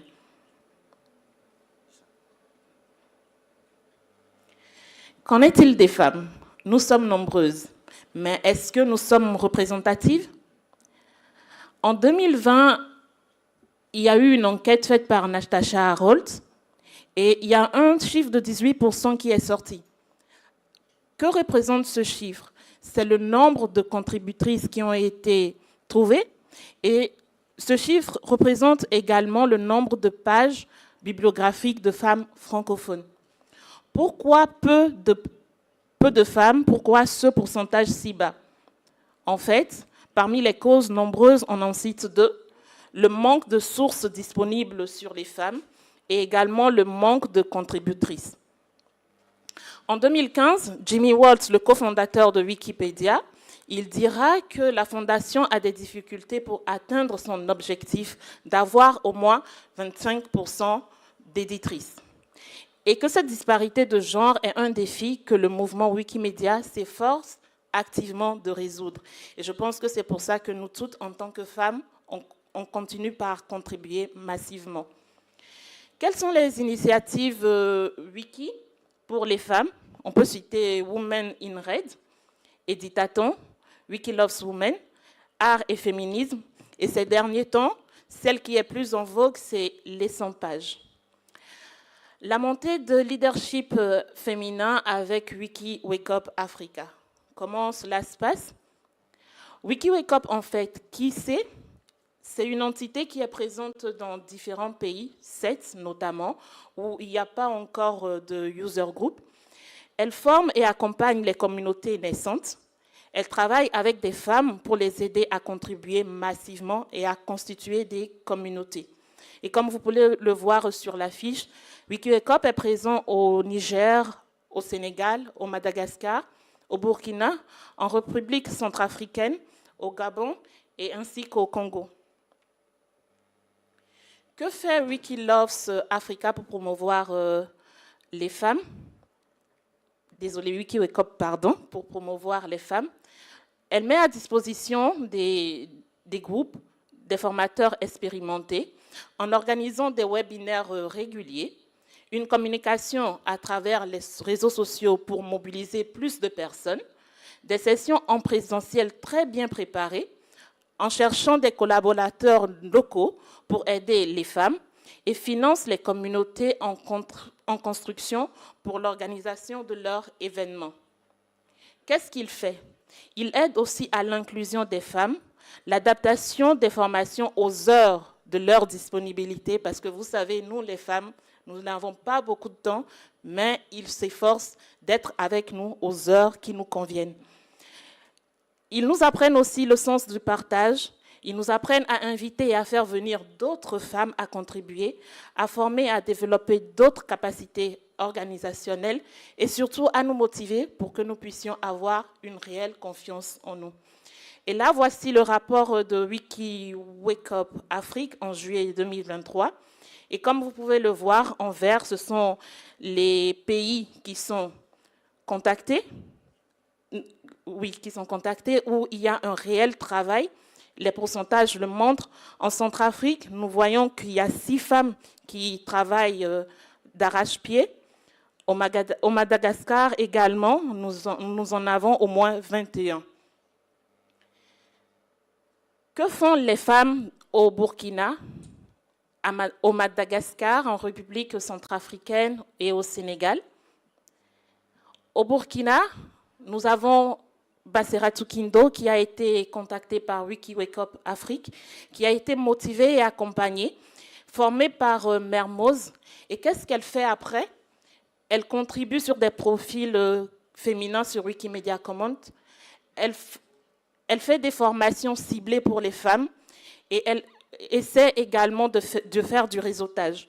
Et comme vous pouvez le voir sur les photos en bas, Là, elle organise en 2022 Wikigab et elle dit que l'événement favorise et amplifie le leadership féminin au Burkina Faso. Que font les femmes au Madagascar? Au Madagascar, justement, il y a eu des séances de coaching hebdomadaires qui ont permis à Clarina, Shamira, Soatra et à Anaïs d'organiser le mois de la contribution francophone, comme vous pouvez le voir sur la photo. Anaïs dira justement que WikiWakeUp l'a aidé à aiguiser sa curiosité, à développer différentes compétences qui lui permettent d'organiser des événements et que ça l'aide beaucoup dans sa vie de tous les jours. Que font les femmes leaders de la RCA? En RCA, Kondo Ti Kotro a eu une formation avec WikiWakeUp Afrique et depuis octobre 2020, elle a pu organiser des sorties photos dans son pays. Elle a organisé également des séances de formation en ligne. Et en 2023, avec l'aide du formateur René Bindé venu du Cameroun, elle a pu organiser le mois de la contribution que vous pourrez voir sur les photos qui sont en bas. Que font les femmes du Sénégal? Au Sénégal, WikiWakeUp rencontre les Librarian Sisters, composées de Adjoé, moi-même et de Uritima. Toutes deux, nous sommes bibliothécaires. Et nous travaillons avec notre environnement le plus proche, c'est-à-dire les professionnels de l'information documentaire. Et nous arrivons aussi également à faire des partenariats avec nos associations. Là, vous verrez le Goethe Institut qui nous aide beaucoup. L'Association des bibliothécaires archivistes et documentalistes du Sénégal ainsi que du Togo, qui nous aide à organiser et à mobiliser des personnes pour l'édition sur Wikipédia. Et nous sommes convaincus justement que les bibliothèques sont des lieux d'accueil, de formation en présentiel pour intégrer les usagers aux activités Wiki. Et c'est pour ça que nous ne lésinons pas à en parler autour de nous, à les inviter, à inviter nos usagers, tant que nous le pouvons, à venir nous rejoindre à certaines de nos activités, que ce soit sur notre lieu de travail ou soit en ligne, lorsque nous en organisons. Et hebdomadairement, justement, chaque mardi soir, pour permettre à ceux qui ne sont pas libres le vendredi matin de suivre nos webinaires. Et voilà, justement, au début, en 2021, nous étions que deux, Fatima et moi. Mais en 2023, nous avions été rejoints par 9 autres personnes, comme vous le voyez. Et nous sommes fiers parce que l'équipe est assez forte de femmes. Et là, un coucou à toutes celles qui sont là et qui sont au Sénégal. Quels sont les défis que nous rencontrons? Nous en avons beaucoup. Celui de recruter et de fidéliser les bénévoles, ce n'est pas évident. La disponibilité d'Internet et des outils informatiques dans nos pays. Parfois, après les formations, les gens rentrent chez eux motivés, mais ils n'ont pas de connexion, ils ne peuvent pas contribuer, ou soit ils n'ont pas d'ordinateur ou de téléphone. Convaincre aussi à la contribution collaborative, parce que, en fait, les gens ne comprennent pas pourquoi, justement, il faut contribuer. Et le bénévolat n'est pas une chose qui est ancrée dans notre esprit, mais on l'apprend également. Et parfois aussi, on a le défi de responsabiliser les nouveaux bénévoles et de recruter davantage également de femmes. C'est les défis que nous rencontrons. Et nous avons des perspectives, justement, c'est de recruter plus de bénévoles en général, mais des féminins en particulier, de sensibiliser par le retour d'expérience, parce que lorsqu'on partage nos expériences, plus les personnes sont sensibilisées et elles ont envie aussi de faire comme nous. Nous voulons aussi continuer par faire du réseautage et surtout de la collaboration avec beaucoup d'autres entités. Et nous avons aussi pour ambition de créer des user groups dans les pays où il n'y en a pas, comme c'est le cas actuellement au Sénégal, et de délocaliser nos activités dans les régions pour ne pas seulement rester dans des villes où il y a beaucoup de personnes, mais de partir vers des personnes aussi qui sont dans des campagnes afin qu'ils puissent aussi apporter leur soutien. Nous avons également l'ambition de travailler avec des associations de femmes pour une meilleure inclusion féminine. Et nous ne finirons pas cette présentation sans faire un coucou à l'équipe de WikiWakeUp. Je citerai, pour ceux que j'ai les noms en tête, Mermoz, René Billet, Aimé Abibis, Score, Beethoven, c'est ça. Et tous ceux que j'aurais peut-être oubliés, mais sachez que nous pensons à vous. Et nous vous disons Barka, merci, Jerejef et thank you.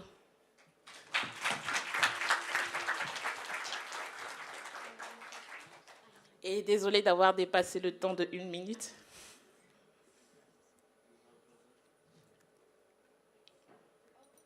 S'il y a des questions, moi j'aurais fini. D'accord, merci.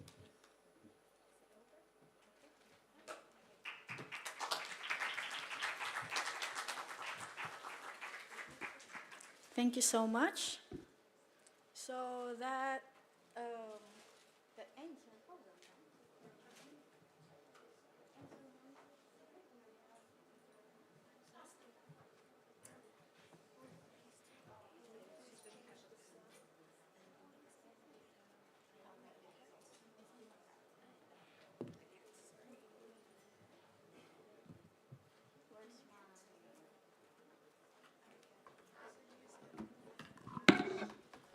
Okay, that was nice. And then we have another speaker from Wikimedia Taiwan.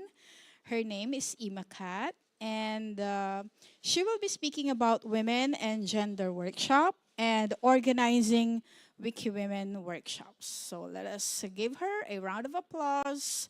Ima Kat from Wikimedia Taiwan. No, no, no.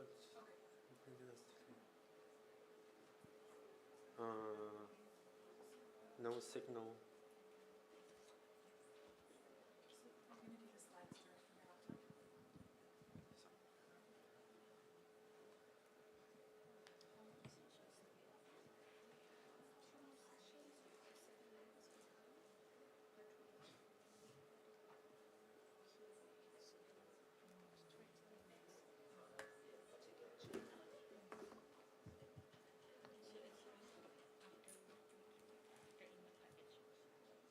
I should come here earlier.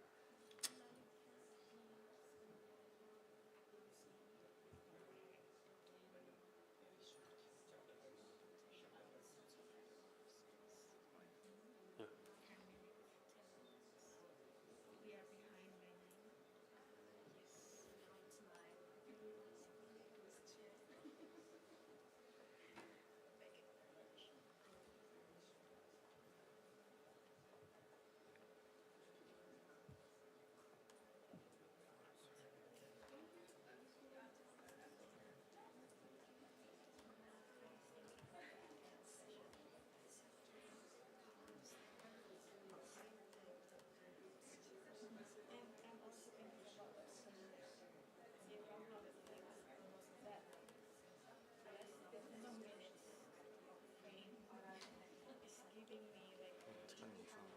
Or maybe Present.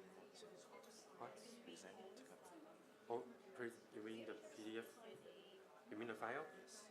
那个 Usually do you need which USB 给我吗？抱歉，我刚有 copy 过去了。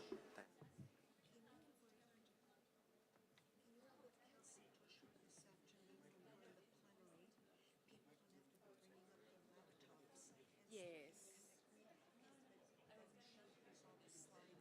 I checked with Stefan yesterday. I put them all in his deck. They're all loaded and ready to go. Everything is with the team there. Perfect. Yeah, they were supposed to upload on pre-talks. Some did, some didn't. Everyone said they did, and then we just discovered. Yeah. But this afternoon we are all set. I made sure every single presentation I got was there. Yeah. No. There are very few presentations. I think the challenge with the morning was we only got the email addresses on Sunday. Yeah.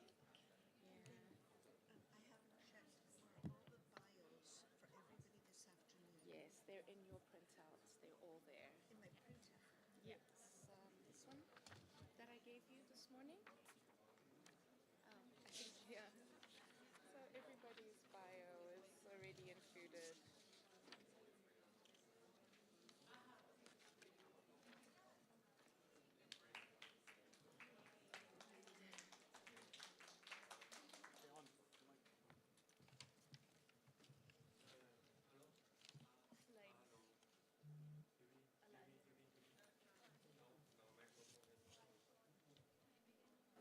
Okay, thank you.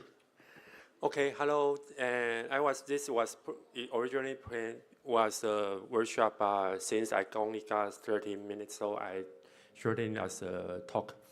And the purpose of this is about I hope to give you a sense of how to, if you are trying to create your own local Wikiwomen group, I hope to get you the idea of the required skill and knowledge about how to get in there. And I'll upload it to comments later. And there are 4 topics. I divided it into 4 topics. And the first, about me, I'm a co-founder of Wikimedia, Wikiwomen Taiwan, and our colleague just presented earlier. And also, I'm currently an executive board member of Wikimedia Taiwan chapter, and also Women in Digital Initiative in Taiwan.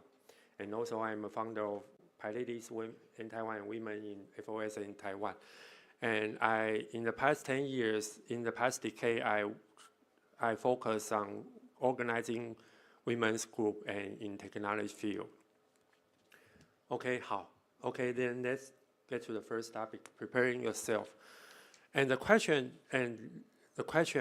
what is the most essential personality that is for a community organizer, and especially a women's community organizer? And so I asked ChatGPT and yeah, it gave me a long list of answers. It gave me a long list answer, and actually it's 14. I tried to copy that, and it's 14 skills. And yeah, in fact, when I asked the second time, it gave me 20 points. This is 14 points. It gave me and also if I ask it in my mobile, and it gave me only 1 point. Okay, you know it's generator. Okay, but this is still a long list. So I asked myself, what is the most important thing, what important skill I learned for me as a community organizer? And for me, this is people skills.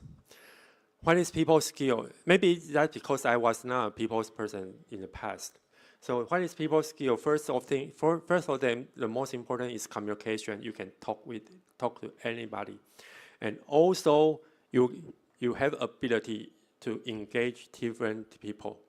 And you have to engage different kind of people involved, local community, indigenous, and maybe some writers, and maybe some technical writers, and maybe some software developers. And maybe some housewives, and maybe some grandmothers. So you have the ability to engage them together. And also, the third important thing is building relationship with strangers. Especially with strangers, you have to get them into your meeting and let them feel that they belong here. And yeah, talking to strangers, and also, and to do all these things, you have to heavy interest to most of the topics. For me, the only topic I can get involved is about commercial sport. I just don't know how to work with commercial sport. But besides commercial sport, almost all the topic about movies, about comics, about everything I can get involved. And also, eventually, the most important of all our target is to getting people from all different diverse backgrounds, maybe a lesbian, and maybe a trans woman, and maybe a housewife, and maybe a government worker, maybe a private business worker, to work together for a common goal. Yeah, that is the most important thing.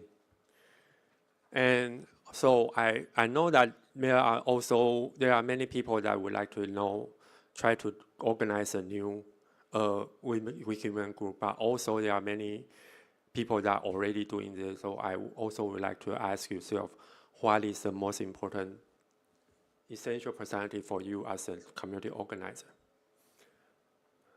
Okay, and sorry, Rose, you want to say? I was going to take the microphone around. Okay, and the second thing is preparing meetups. Okay, preparing meals it's actually almost the more simple thing here because we need place and we need time. And place is the most important.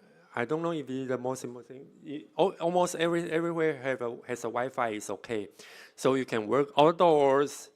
Outdoor editathon is also very nice. Okay, in schools, I know in college there are outdoor Wi-Fi, and also coffee shops is a good place, and also co-working space or even some private living room at someone's home. That is nice. But for me, the important thing is that it's a friendly place and also it's cozy, friendly, and comfortable. Yeah, friendly, cozy, comfortable. That's important for me. And yeah, we just saw this picture earlier in someone else's presentation. Okay. And the other question is, the other topic is time. Mostly it's about some Saturday afternoon. I prefer Saturday afternoon.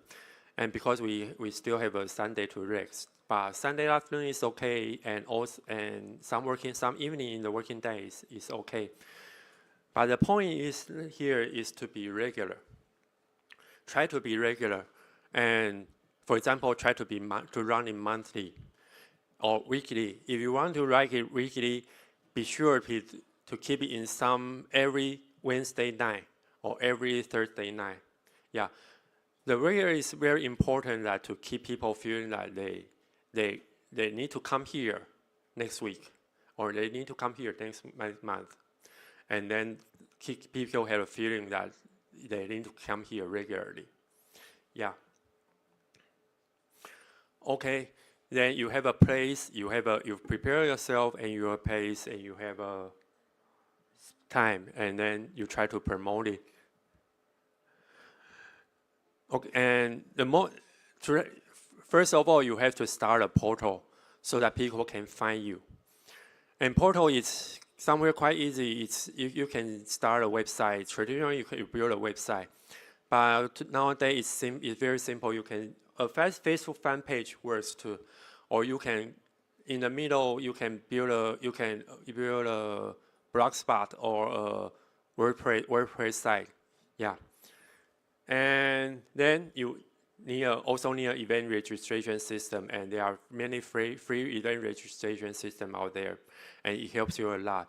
If you don't know how to use event registration system, you can simply use a Google form and help people to register. And then when you build a portal, you build an event, and then getting people to join. And, well, that is art. Actually, that is the most difficult thing to find getting people to join. Where is our Wiki Women? Where is our local Wiki Women? Where are our local Wiki Women?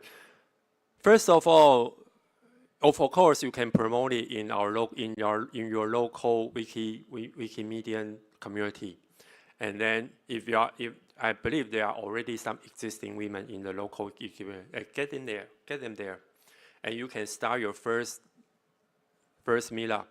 Also, if you have friends, I forgot to say, if you have friends, you can get them there. Friends, colleagues, just get them there, and you can start your first meetup. But eventually, we do not want to depend on the existing Wikimedia members. We want to get more women into become a Wikimedia.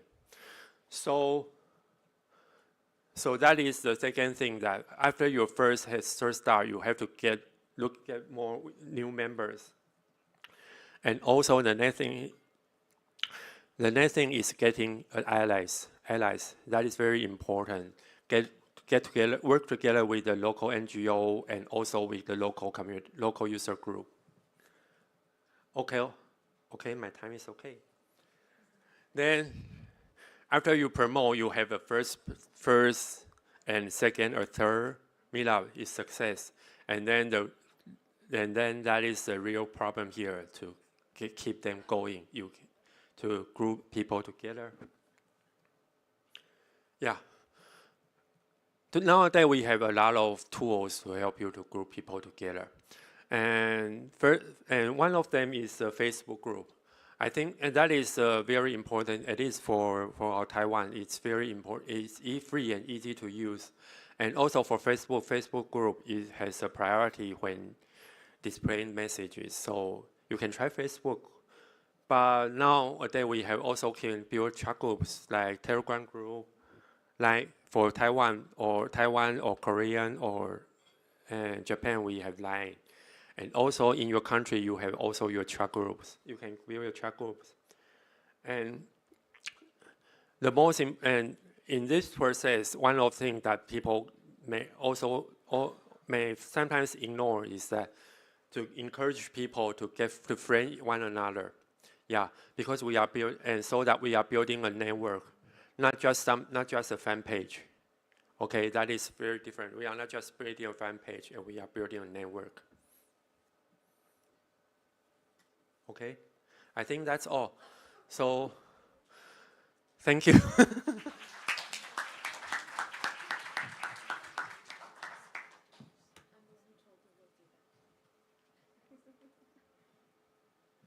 Any question? Yes.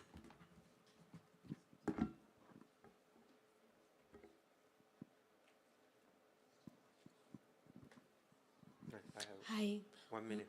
My name is Pelagia from Tanzania. My question is, sorry. This way? Make it louder. Okay, sorry. My name is Pelagia from Tanzania. My question is, do we have to look for people first, then we create a group, or we create a group, then we organize events? Actually, since we have tools, you can always create an MP group first. You can always create an MP group, so you can ask people to join. But there are some, you can also create an MP group, yeah, to be sure, yes.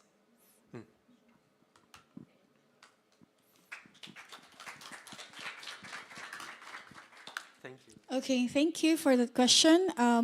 For FYI, we just want to know everyone that we're running short of time. So in order for us to not encroach lunchtime, let us hear Lalib on her presentation, and then we have one more, and then we go break for lunch.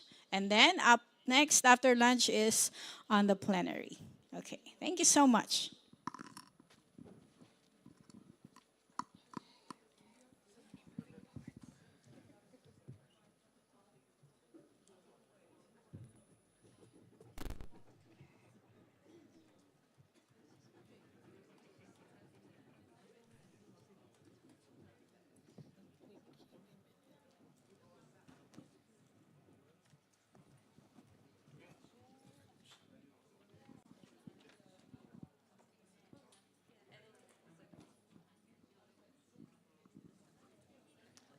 Hi, everyone. I'm very excited to be here today. My name is Lalip. I'm from Israel, and I'm going to be talking more about it. So I wanted to begin. Most of you knew Dror. So this is in the loving memory of Dror. He was a good friend of mine.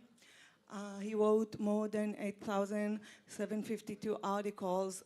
He won the Wikimedia Prize last year, and he actually wrote over 2% of the entire Hebrew Wikipedia, which is a lot.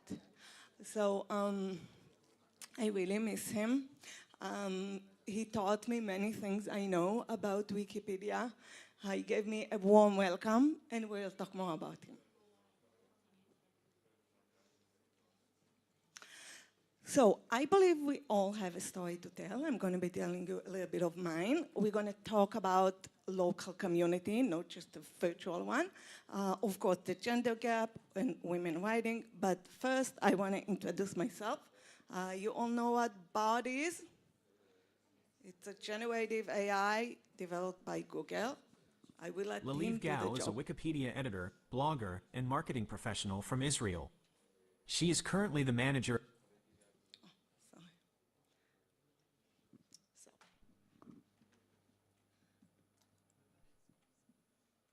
Laliv Gal is a Wikipedia editor, blogger, and marketing professional from Israel.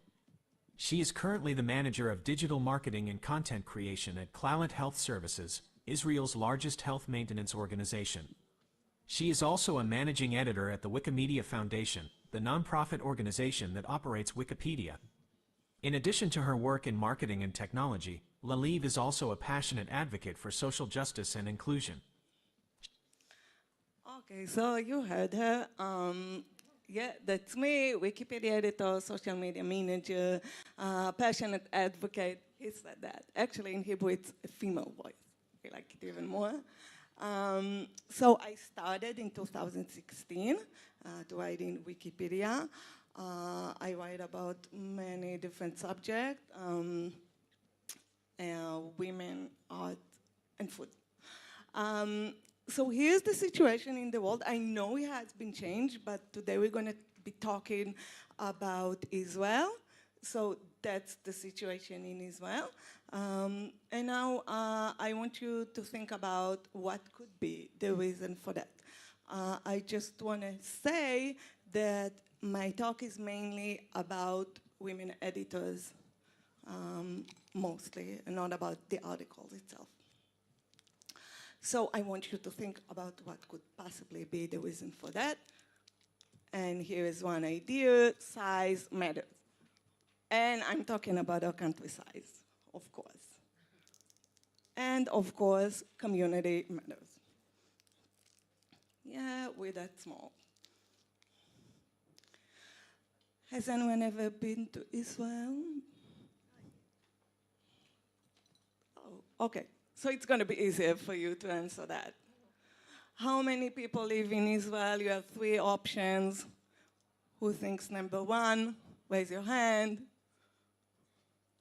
Who thinks number two? Please raise your hand. And number three? Okay, yeah, most of it got it right. 9.7.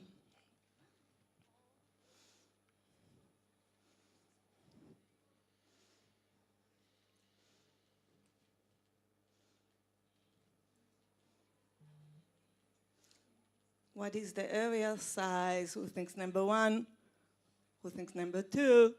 And the last one? Yeah, you got it right. That's the last one. 22,000. How long does it take to drive from north to south, approximately? 2.5 hours, 7 hours, or 14 hours. Who thinks number one? Number two? And number three? You got that right, too. Yeah, it's 7 hours with traffic, I would say. So we all know that, we have some historic reason for the gender gap. It used to be before that you needed to know how to write code in order to write articles in Wikipedia. It's not really like that anymore, but the gender gap still exists, right? So yeah, that's me with my sister. I have 4 other siblings. I grew up in a kibbutz. Do you know what a kibbutz is? Anyone know? Yeah, so according to Wikipedia, it's an international community in Israel that was traditionally based on agriculture. According to me, this is something which is really hard to explain from someone from the outside. But the main thing was, and actually still is, a community. Okay, so for me, it always mattered. I always wanted to feel part of something. Yeah, that's me right here. And this is something else I have in Wikipedia. I always loved to write, and I actually had my blog. And I kind of have that feeling that I put lots of effort in my post, in my blog, and no one really read that. And one day someone told me, why don't you join Wikiwoman? I mean, number 5 website in the world, people will probably read what you write, right? So yeah, that's what I did. I joined Wikiwoman. And today, it's not only that I write, I also feel that I'm part of something bigger. Again, this word, community. I know many editors, some of them are my friends, not just Wiki friends, and we really meet. So Wikimedia Israel aware of the importance of us of getting together. So we meet at least twice a year. We have Hebrew Wikipedia birthday and Wikipedia birthday. Okay, so you can see January 2020. Yeah, I'm here. July 2021, I'm here. And then again, we always have cake. 17K, yeah, we love the cake. For Israelis, yeah, it's all about food. And so why do so many people show up? Because they can. Remember that map? So if we meet in Tel Aviv, it won't take us more than an hour or two to get there for most of us. I don't live in Tel Aviv, so we just show up. For us, Wiki Women, we meet actually at least 3 times a year because we have art and feminism work editathon. I know we talked about it before, and we do it along together with Artpot. It's been going on since 2017. And we meet every March 8, around March 8, for Women's Day. More than 20 new articles be written every year in average. 20 to 30 women are coming to write articles together, and it's a great tradition. So one more thing about community. Do you know that girls go to bathroom together? Do you have those women at work that they sit at the same office every day long, but they still go to bathroom together, right? Because I myself, I like to know that if I'm going somewhere, I'm gonna meet people that I know from before, right? So try to invite friends for a party. If it's a man, we'll just probably say, I'm bringing the beers, right? Or maybe he'll ask what's there to eat. And a woman, she will probably ask you who else is going to be there, right? So when I know I'm gonna meet people that I know from before, it's easier for me to show up. One more thing about language. Using unbiased language can be helpful. And this was actually Dror initiative. He suggested to change it. It used to be before C also for the female use of it, and now it's plural, both men and women. And this is the user. It says here user in female. You added the last character, and it's for female. So, community manager matters. In my day job, I'm a social media manager, and I combine this in my Wikipedia life as well. Along with Danny, I'm the administrator of our Facebook group. We also have a Telegram group and a few other WhatsApp, because Israelis use WhatsApp a lot. I also do that. Let's just real quick.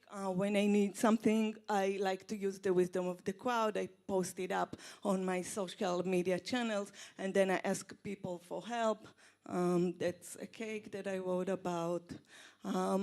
Here, I needed some examples, and they were all in English, and not so relevant for Israeli culture, so people helped me out. As you can see, 68 comments, and now it's in Wikipedia. That's one more thing. And yeah, so that's us like a month ago. And those are the women, that's me, and those are the women in Israel. Give them some love.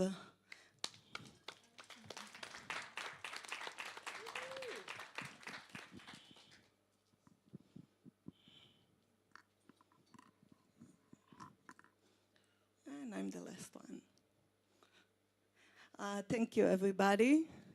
I'll be happy to socialize. You can scan the QR, and if you have any questions. Okay, thank you, Lali. If you have questions, you can just approach Lali earlier, because we are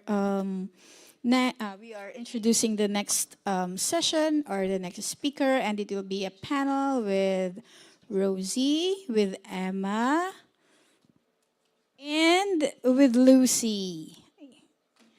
So the title of their panel is Collaborative on Wiki Events Planning at Women in Red's Virtual Ideas Cafe. So while they are setting up, I would just like to share a trivia that we introduced and shared Wiki Women in Red Virtual Cafe at the Google event yesterday. Yeah.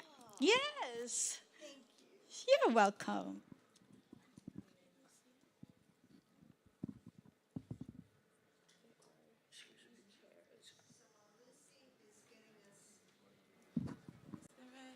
So while Lucy's getting us set up, and I guess she did get us set up, I want to say hello and thank you everyone for joining us. I'm wearing red.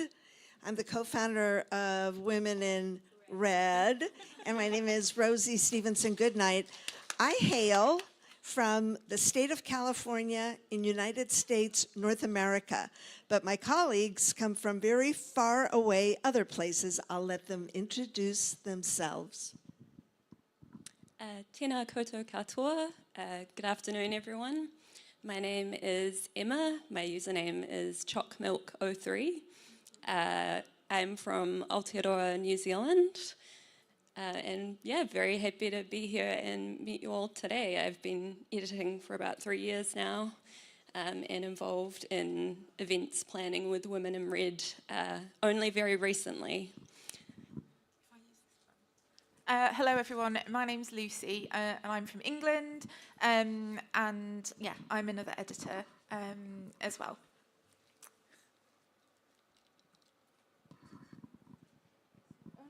Next slide.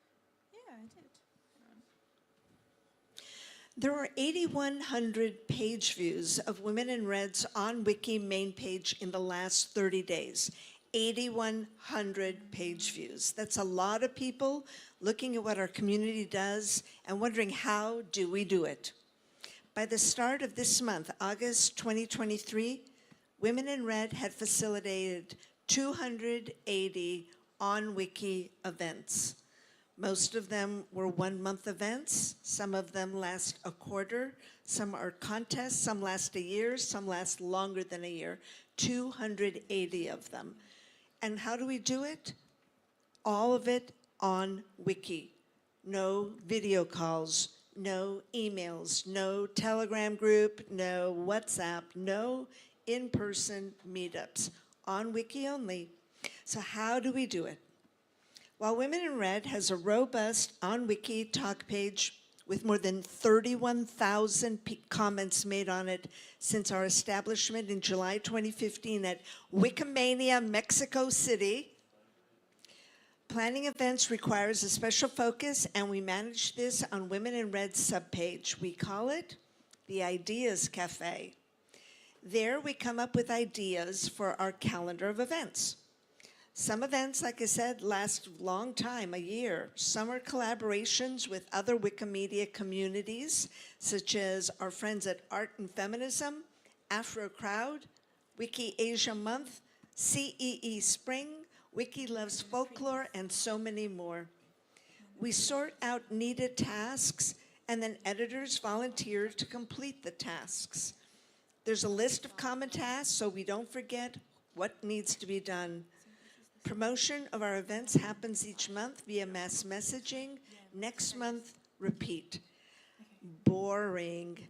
Let's hear some stories from the other members of Women in Red that aren't so boring. I would never describe you as boring, Rosie. So I just wanted to talk a bit about how I became involved because, as I said, it was very recent. I'd always assumed that there was some kind of hierarchy behind Women in Red and that very important people organised the events and decided what would happen and set them up. And I didn't even know the Ideas Cafe existed until earlier this year when I think someone tagged me in a question. And when I came across it, I was really interested to see the behind the scenes. And I began watching the page and occasionally commenting. People would, say, here's a new logo for the next event, and I would say, that looks fabulous. But I still didn't really contribute much. And then, so somebody asked the question, what does CEE women stand for? And I was like, oh, I know this one. It's Central and Eastern European women. And they said, great. Can you create the event page for the editathon? And I was like, oh, am I allowed to do that? And I was, and I gave it a go. It was very easy because now that we've had 280 events, there's a lot of templates to follow. I created the page, someone else proofread it.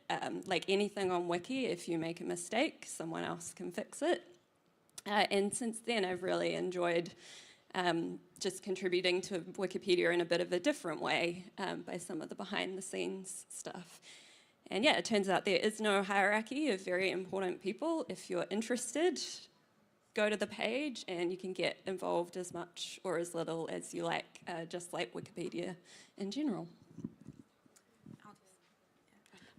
So kind of similar to Emma, so I got involved with organising through basically someone who's already organising saying, oh, hey, can you set that up? So I care really deeply about Wiki Women in Red having a spread of geographical focuses. We have a geo-focus every month, and I was suggesting lots of ideas, and then someone said, hey, could you just make these event pages for us? And very similarly, I thought, oh, am I allowed?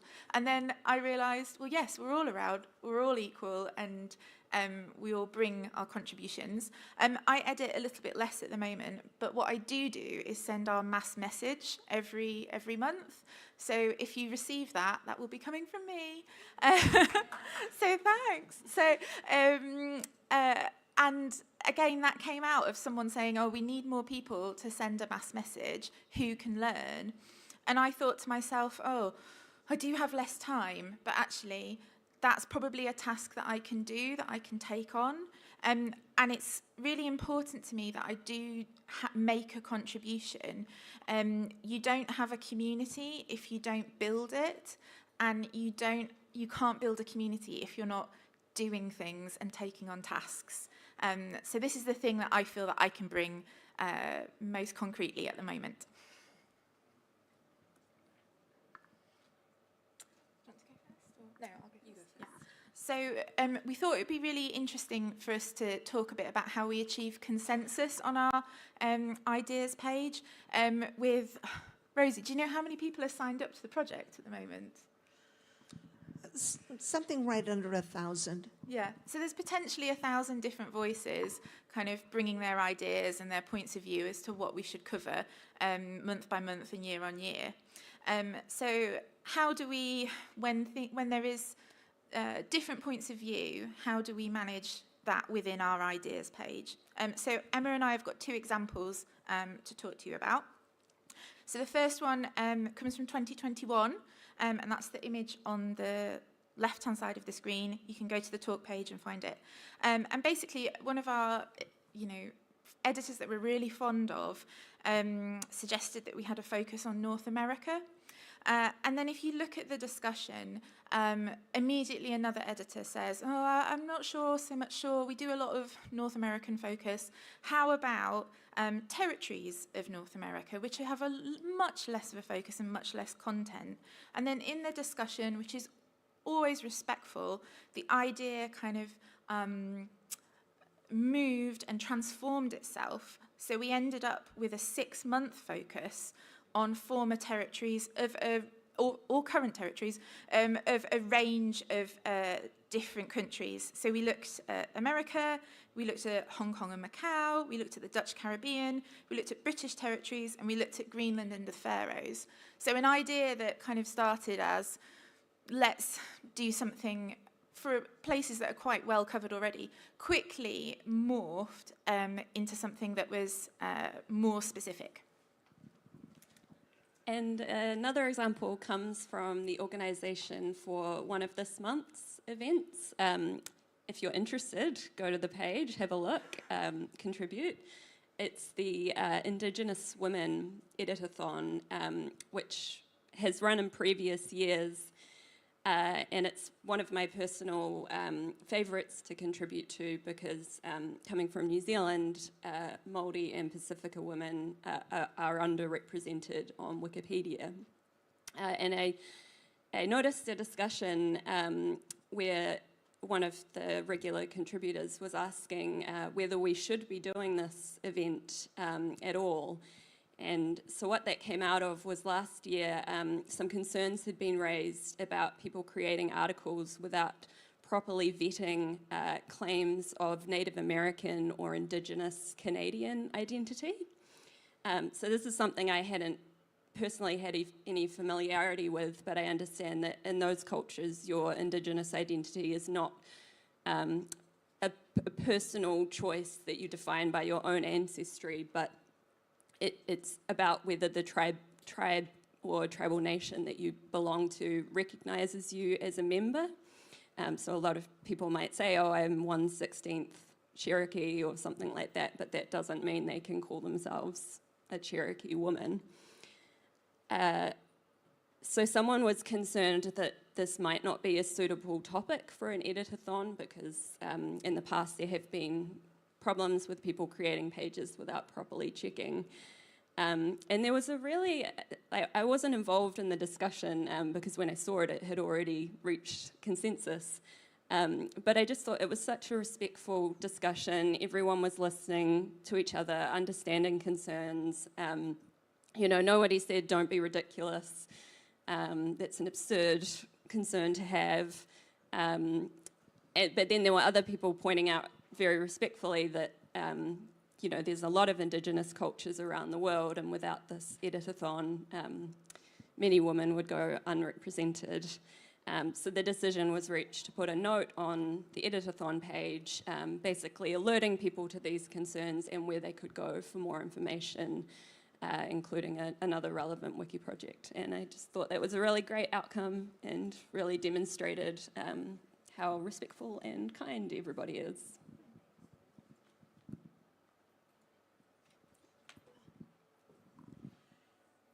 We'd love to have more of you join us. Join us in any way that's comfortable for you. Of course, create more biographies and articles about women's representation. Create them in any language that is convenient for you. Women in Red appears in 33 language Wikipedias. Let's add some more to that. If you don't want to actually write the articles, but you love doing organizing work, we'd love to have you help us organize events. So just reach out to any of the three of us. We'd love to chat with you more. We're here through Wikimania, and otherwise you can reach us, you know, the way we always do on Wiki. Thank you very much. Now it's time for lunch. So let me give you some explanations. Lunch is out the doors and over towards the left, towards my left, where the concourse area is. That's place number 1. But place number 2, you can go right up to the main hall. The main hall is on the 4th level. We're on the 3rd, so go up to the 4th level, room 401. 401. It's a huge room. It's got lots of food. It's got lots of drinks, and it's got a big stage in the front. Join us up by the big stage at 2:15. 2:15, see you there. Thank you very much.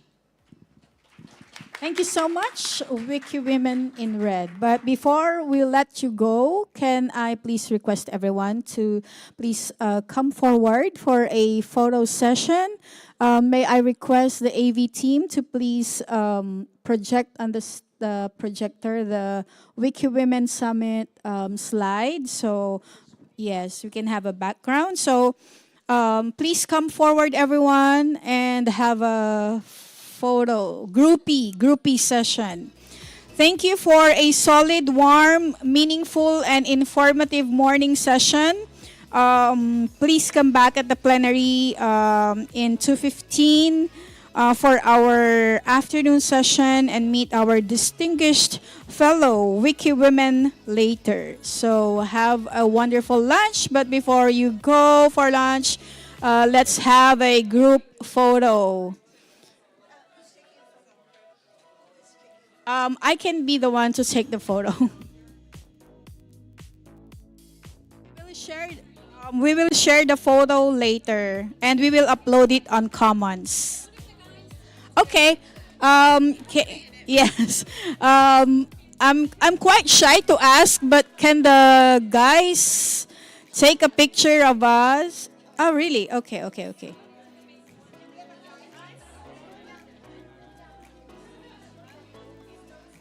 And one more, please. One more, please. Thank you so much.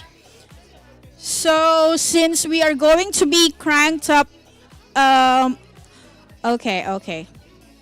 Let me do the choreography first. Okay, the others, the tall ones, go up go at the back. The Yes, the others can go just sit in the front. Okay. And Vange, yourself as well? Yeah. Yeah. Maybe we will have to remove the slide because it's getting in the face of other participants. So we can do without the yes. Okay, so much better. So kindly compress yourselves, and if you don't want to be, you can do the Miss Universe pose. Do you know what a Miss Universe pose is? So it's like a sideways, and then Wiki Women. Wiki Women. Okay. So let me see if the visuals is good. Okay. Let's hope everyone gets. Come here in front. Yes. Come here in front. You can sit down here. You can sit down. Because you can't be seen. Come on, Miss Aloha. You can't be seen here. Yes. We love you to be in front. Okay.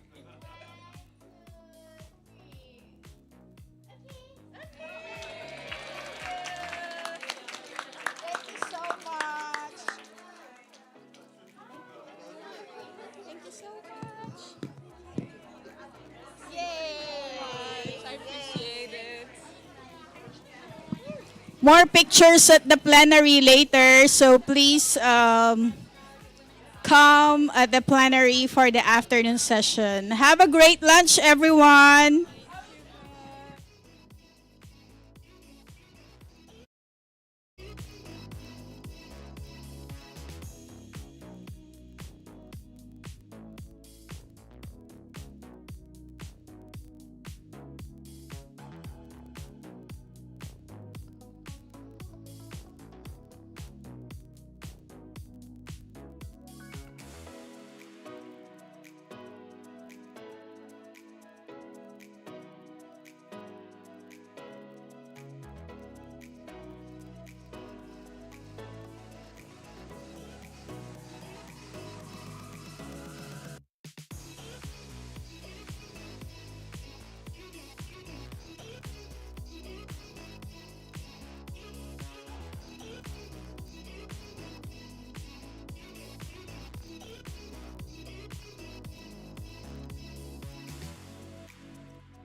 Hello, everyone. Hello. May I have your attention, please? Hi, I am Jaksir. I'm from India. I belong to Punjabi Wikimedia user group, and I just want to share with you about my project that I completed with my community. It is called audiobook project. So in audiobooks, what we do, the idea is to create books using the audiobooks content, so using the Wikisource content. So we take books from Wikisource and create audio them, author them. Why? I will share in the next slides. So the first of all, I want to share what is the program project objectives. It is first is the accessibility. We want to increase the access of Punjabi literature. As we know that in this era, most of the people, they don't want to read, but listening is easy for them because they can listen whenever while they are working out, while they are doing any work. But reading takes some time, and also it takes it becomes another activity for people. So with the audiobooks, it helps our literature to reach to more people. Second one is preservation, because we are creating the digital content in form of the audiobooks.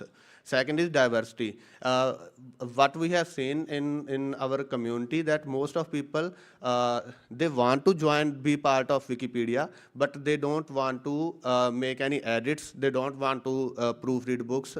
But they have some of people, they have expertise in special fields. Like with this project, we got some people from theater group.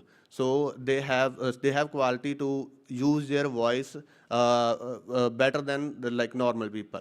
So with this project, we are also creating diversity in our user group, because more people are coming to our user group. The importance is accessibility first of all, because as I already told that reading in this area, most of people don't like reading, but they can listen. As we know that audiobook industry is growing very fast, so we can also be part of this industry using these projects. Second one is that its importance is that in our one of my friend, he has the some difficulty in reading. Like they have his eyesight is not good. So for that, what we used to do in college, we used to record our lessons, and he used to listen from that. So somehow he got passed with this technique, and that's why we are also thinking that there are some people who are not good in reading because of their eyesight problem, but they can consume literature with these kind of projects. It is also convenient because, as I already told that reading is another task. It is I would not say challenge, but it takes your time. But listening is convenient for most of the people. Learning is because in this project we also provided training to our community. A professional radio jockey has provided training that how you can use your voice to record audio. So it is also learning, and culture preservation is a big factor, because you can now, if with the help of this project, you can preserve your literature for the long term. Next one is a content source.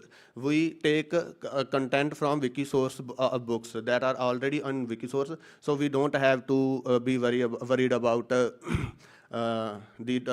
license issue or anything. And another is that the literature that is already available in Wikisource, that gets another form, which is audio form. And the Another thing is that we ask people like from a community that what book you think that we should create audiobook. So people can suggest what kind of books are like in trend, or what books are important for the community. So this is the process that first we select books, then the completion of books, like we have to proofread it, we have to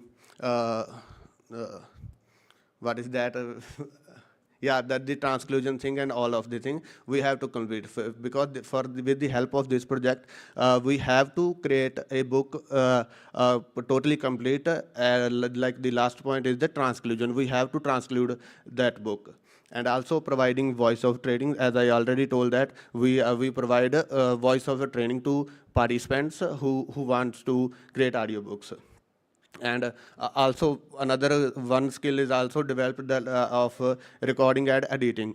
So whenever someone record any audio, so it will not happen that he or she can create in a single take. There are very fumble when we record audio. So with the help of this project, someone can also learn how to edit audios, and then we upload it on Commons, and then we connect it with the relevant Wikisource item. So we also developed another use case of Commons, because most of the time we think that Wikisource is only Wiki Commons is only for video or photos, but with the help of these kind of projects, we can also use Commons in another terms like audiobooks. So this is contact information. You can, if you want to have any question, or if you want to know more about it, you can always contact me. Yeah, thank you. Yes, please.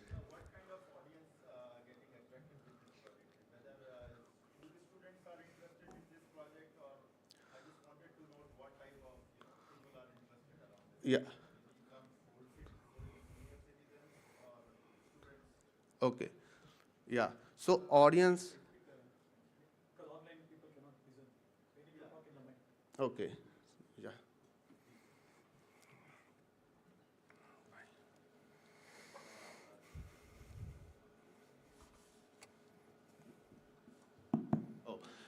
Thank you, Jagsir, for sharing your project. And I just wanted to know that what kind of audience are interested in your project. Like I can see that this project is maybe very fascinating for the school students, as well as I see that senior citizens, they have spare time. They can also get engaged in this project. So if you have any experience you want to share about your audience, it would be great. Thank you. Yeah, thank you. Thank you for this question, Advedi ji. So for the consumer perspective, our audience is those who are like quite busy, or who don't find time in reading stuff. So because they have to, they need separate time for reading books, but they can use their headphone to whenever they are traveling or working out or doing anything. So first of all, the audience are our audience are who are busy in terms of consumption. They consume our content, and when we talk about creating content, we target those people who wants to join Wikipedia or Wiki movement, but they are not interested in creating article or proofreading books. So because with this project we got 3 or 4 newbies, because this is our pilot project, but in spite of that we created 10 audiobooks. So those people like who are in theater, or who want to go for these kind of skill, like in radios or these kind of skill, they join us because they want to explore things, they want to get training. So in terms of consumer, our audience is people who are unable to, like who feel difficulty in seeing, who had less time to consume content. And when we talk about creating content, we this project, it is specialty of project that it create diversity in our community, because more fields of people are coming into the community. Thank you. If you have, because we are running out of time, if you have any question, you can find me here and I will try to address your question. Thank you. This is Jaksir from Punjabi Wiki community from India.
Ready? All right.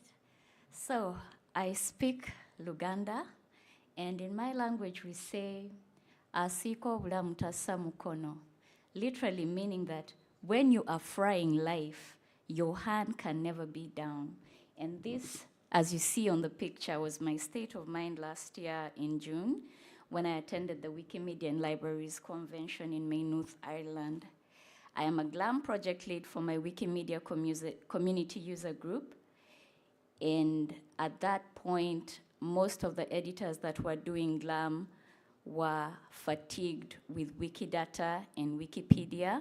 And when I attended that conference, I was able to meet Sandeep Gill, and we talked about Wikisource. So as you can see the lady there, my hand was in different pans, and I was busy frying life when I asked about Wikisource Uganda. So ladies and gentlemen, my name is Alice Chibombo Ekanya. I am a GLAM project lead for the Wikimedia Community User Group Uganda, and I'm here to let you know our story so far as frying life at Wikisource is concerned. So after getting the idea and speaking to Sandeep Gill, we held our first in-person launch or event or an editathon. And at this point, we had involved librarians, we had involved curators, but we had never done anything that had responsibility for archivists.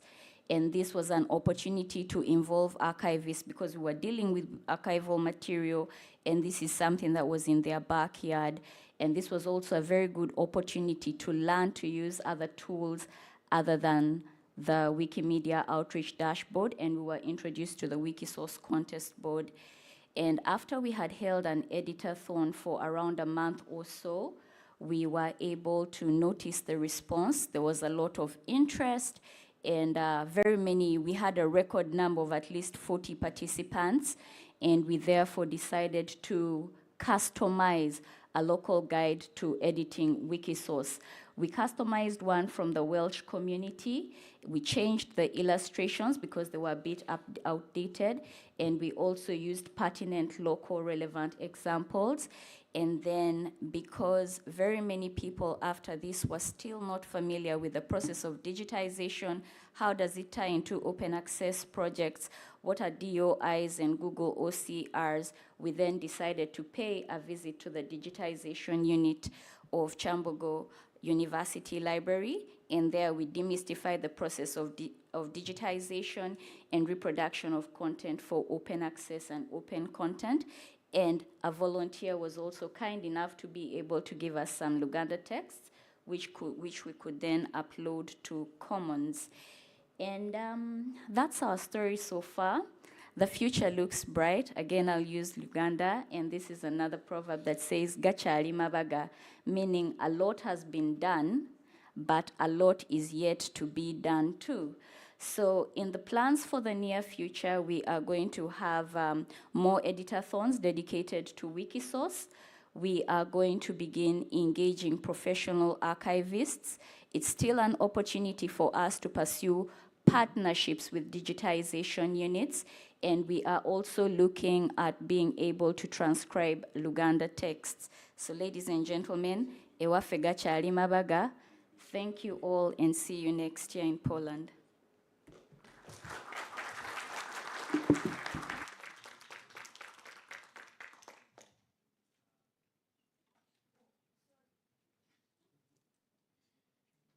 Any questions?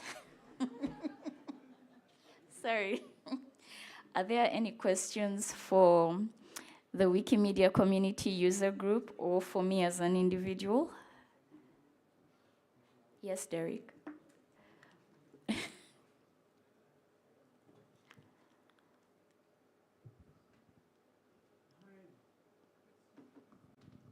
thank you so much. My name is Derek. I come from the Wikimedia user group, Rwanda, which is a kid that was brought to life by Wikimedia user group Uganda. So my question to you is, have you started thinking of spreading this or taking this kind of knowledge to new communities like Rwanda or Burundi or any community apart from Uganda? Thank you. Yes. Okay, let me answer that first. Yes, those are the plans for the near future, but I also felt that it would be much better for us to introduce this to other communities when we were secure with the knowledge that we know. It is still a new project to us, and there's still a lot to learn, and the editing community in Wikisource is also very, very, very vicious. And that is why we also want to turn to Luganda. Then when we've perfected Luganda, we'll cross the border. Yes.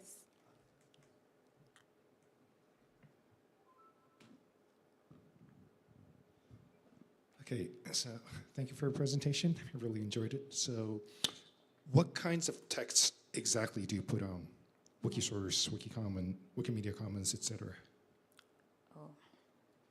Okay. In our first attempts, when we transcribed, when we validated and we proofread, we only had access to texts that were already existing on Wikisource. So that didn't resonate well because the English in those texts was really the English of yonder, if you get that. And when we did that, we found that most of our work was getting struck down.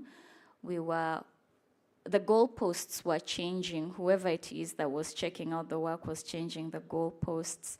And they would say, no, we only care about the content, not the structural integrity. So every day the context would change. And that is when we decided that we would move to Luganda. Now, the texts that we have uploaded on Wikimedia Commons in Luganda are books about prayer, books about the history of religion, but they also have various subjects that are relevant to the community that's going to be editing them. So our next step is how to transcribe Luganda. There is a question online. We'll voice it quickly.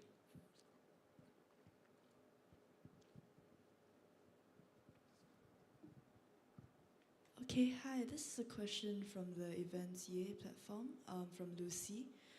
How do you involve other communities and also how to create a Wikisource language community? I can answer that now. I hate to admit it, but so far our participation has really been in isolation. We do have a few contacts in the editing community, but not with not established ties with a community that can really support us. So the support that we've gotten along our journey has come from individuals who are experienced. And I'll still go back to frying life.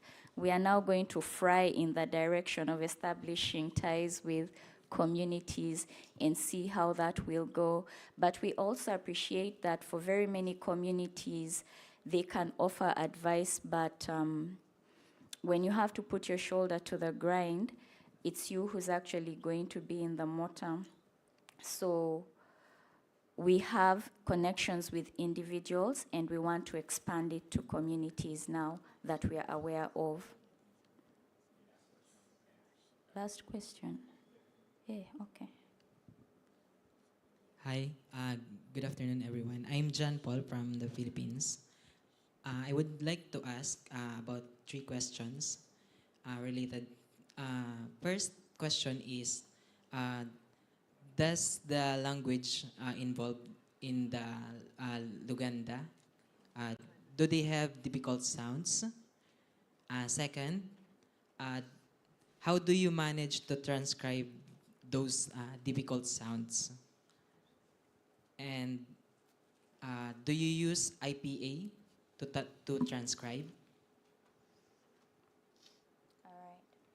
So the Luganda alphabet has 25 characters, and instead of the letter Q, we have a sound called nga or nga.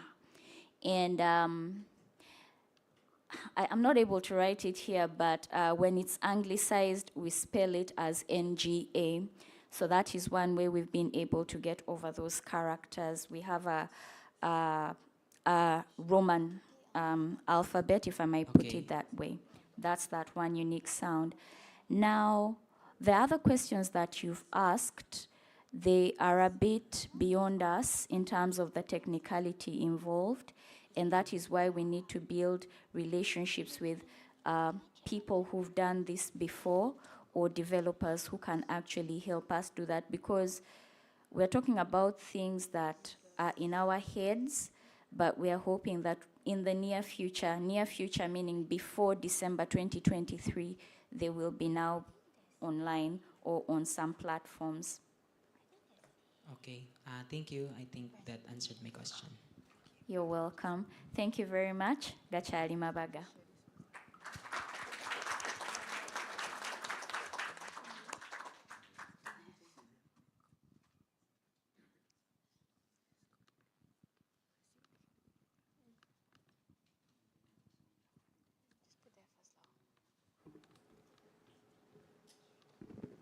Hello, good afternoon. I think it's my turn. Thank you so much for being here in my session. Do we have something to?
Okay.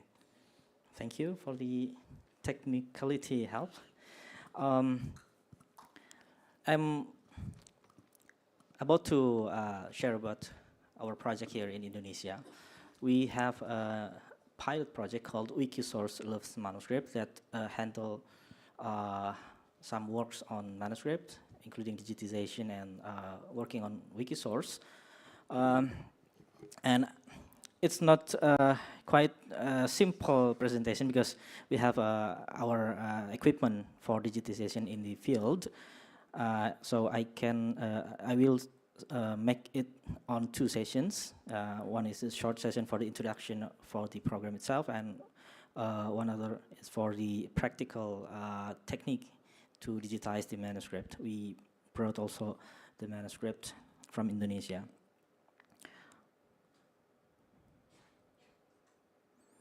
Okay, this is the condition of the manuscript we found in the field in many regions in Indonesia, mostly abandoned by the owner or other private collection, not institutional collection.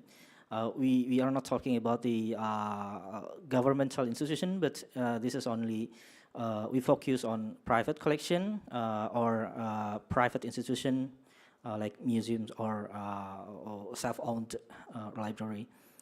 And this is a pilot project from Wikimedia Foundation involving our institution in Jakarta, PPIM, and we have a media partner.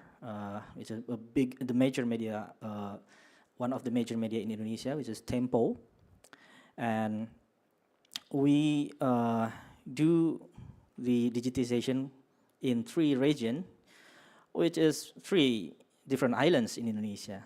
One is Bali, 2 Java, and the 3 is Sumatra.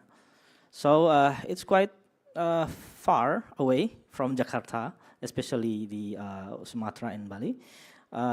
So it's challenging when we do the field missions. The program itself has 2 main activities. First is digitization of the manuscript, taking picture, uploading to the Medicaments, and then inputting metadata to Wikidata and transcribe the manuscript. That's about the getting the information about the manuscript. Then we have another activity, which is community engagement.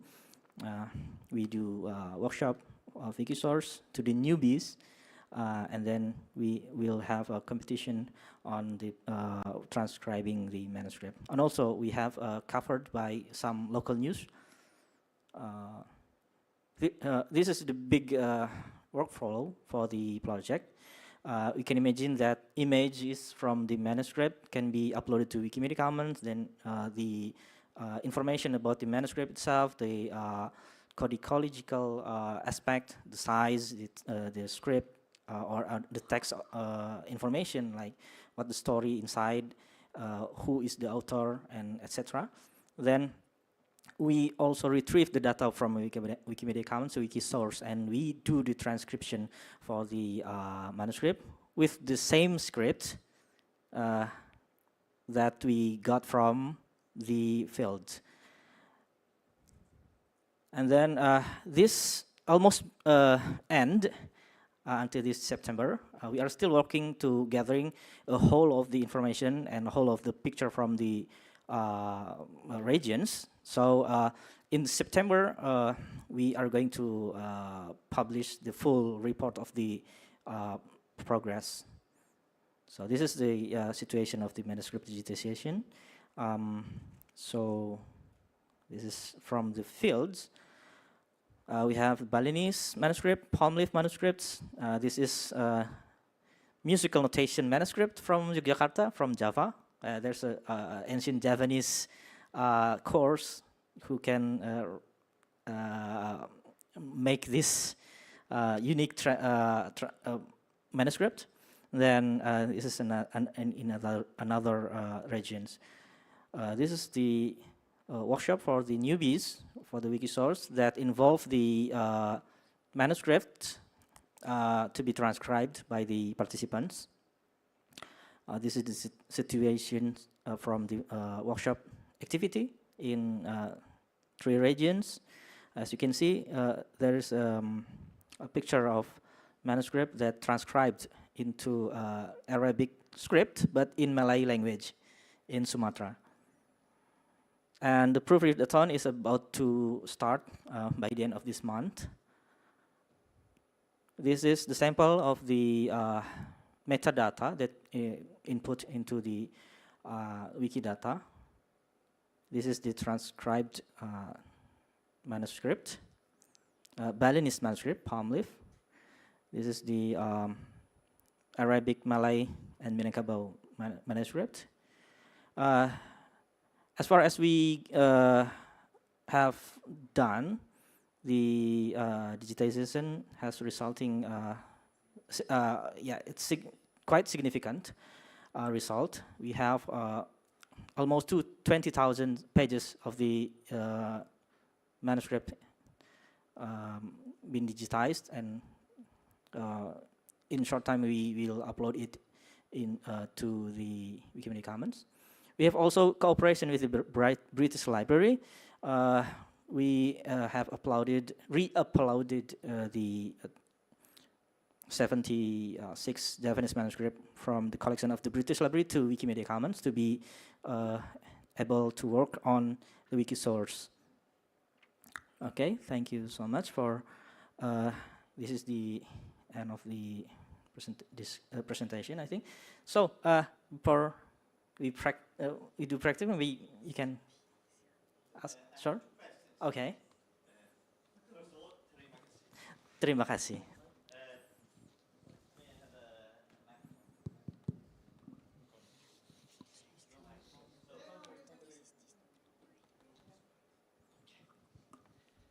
Just 2 questions. Yep. The first, in what Wikisources were these transcriptions uploaded? In how many Wikisources? Yeah, we use 3 Wikisources. The Balinese using the Balinese Wikisource, Japanese using the Japanese Wikisource, and the multilingual Wikisource for the multilingual manuscript or languages. So for multilingual manuscripts, you use the multilingual Wikisource? Yes. Okay. And the second question, which is quite interesting, when you used a competition for the transcription, how steep was the learning curve? Because when I think of transcribing a manuscript, I think about something quite difficult, because manuscript texts are often difficult to understand with abbreviations or strange styles or ancient languages and so on. How did you manage to get many people to transcribe this?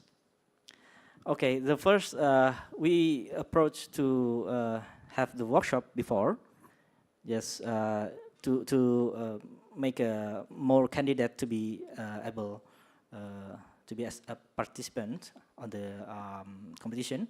And also we invite the community of the Indonesian Wikisource. So there are several communities in Indonesia that focused on Wikisource, like Wikisource, Indonesian Wikisource, Japanese Wikisource community, and also Balinese Wikisource community. So we can contact them and invite them to join this competition, as well as the newbies from maybe students from the universities.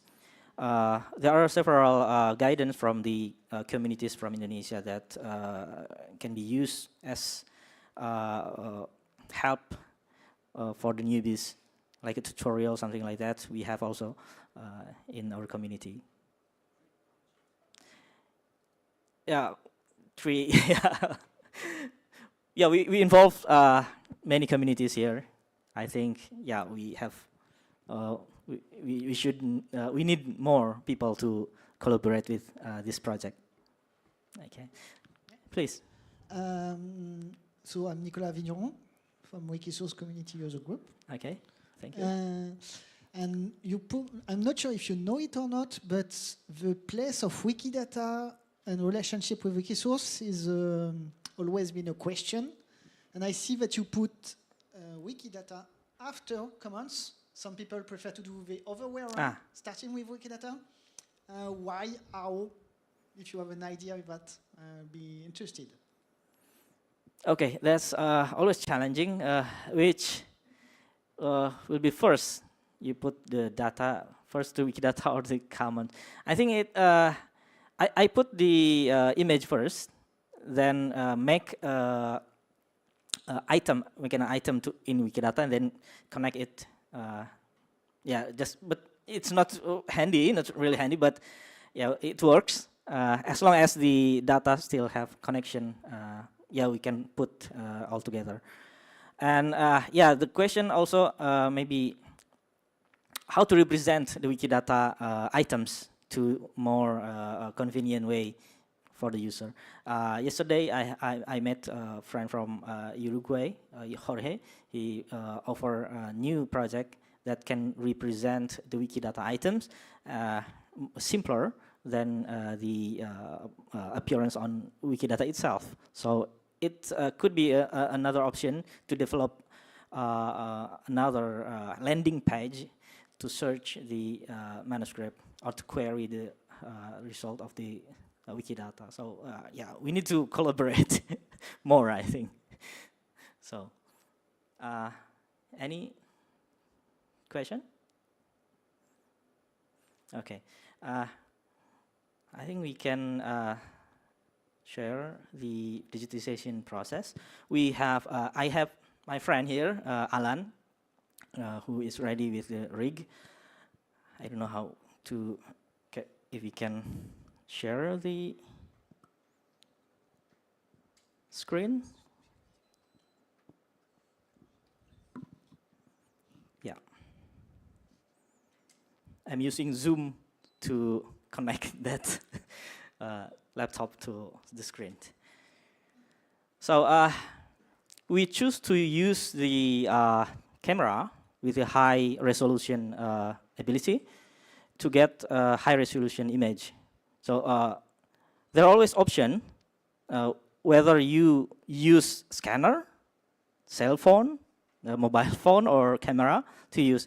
It's optional, not as should, yeah, not, but for our standard, we use the camera. We use camera to take the picture with the exact color from the manuscript. We use the QP card or the color checker to check the RGB standard of the image. So we do not prefer using the black and white or grayscale image type. We use the full color with the standard.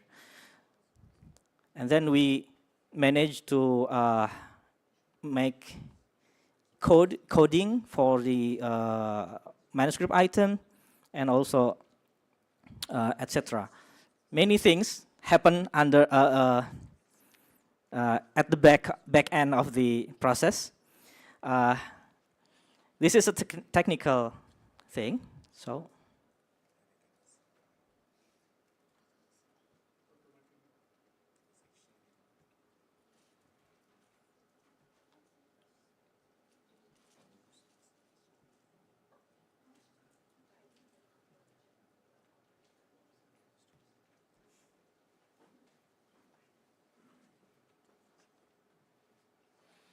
Okay, while we're waiting, what is happening on the laptop? So we can see there is a sample of the Japanese manuscript with Japanese script and Japanese language from 19th century, made of tree bark paper. And this is, we use the application from the camera itself, the Canon EOS utility.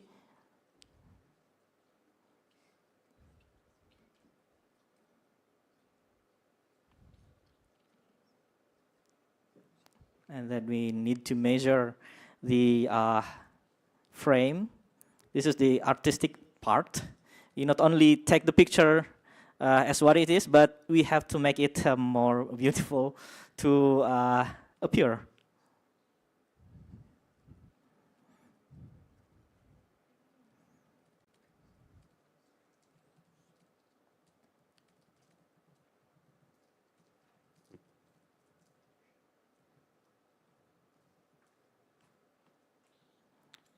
That is the color checker.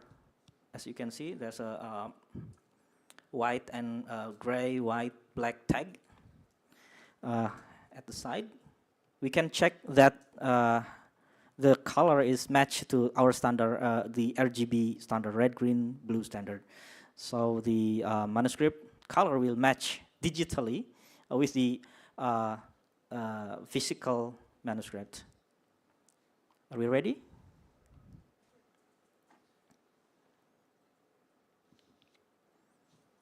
Okay.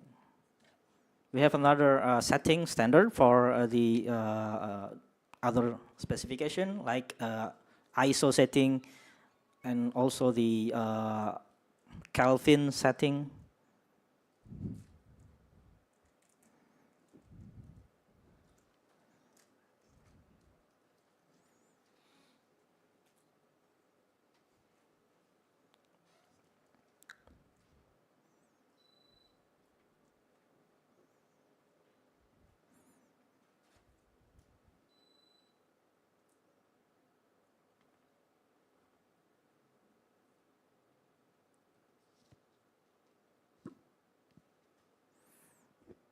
Okay.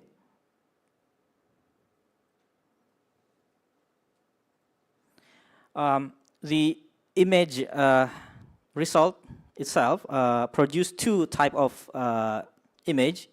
The one is JPG or JPEG.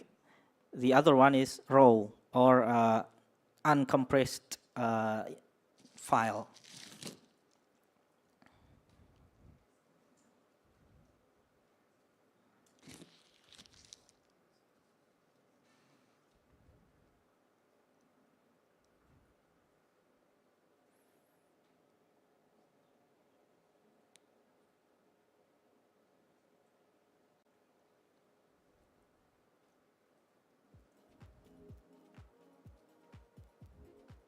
Yeah, we can put some music. Thank you. Sure. Yeah, sure.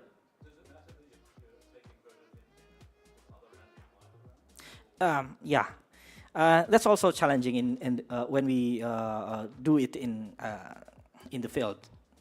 Sometimes we have to do it outside or inside the room, but that's why we choose using the flash, the strong flash, to make it consistent. It doesn't matter if you do that outside of the room or inside of the room.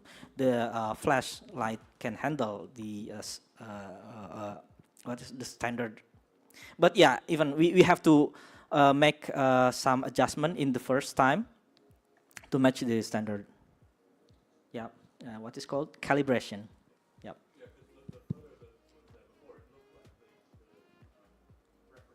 Mm-hmm. Yeah. Yeah, we need calibration. Sometimes 1 hour calibration to match the standard. Just yeah, because we have the measurement of the whiteness, the RGB, and so on. So that's challenging.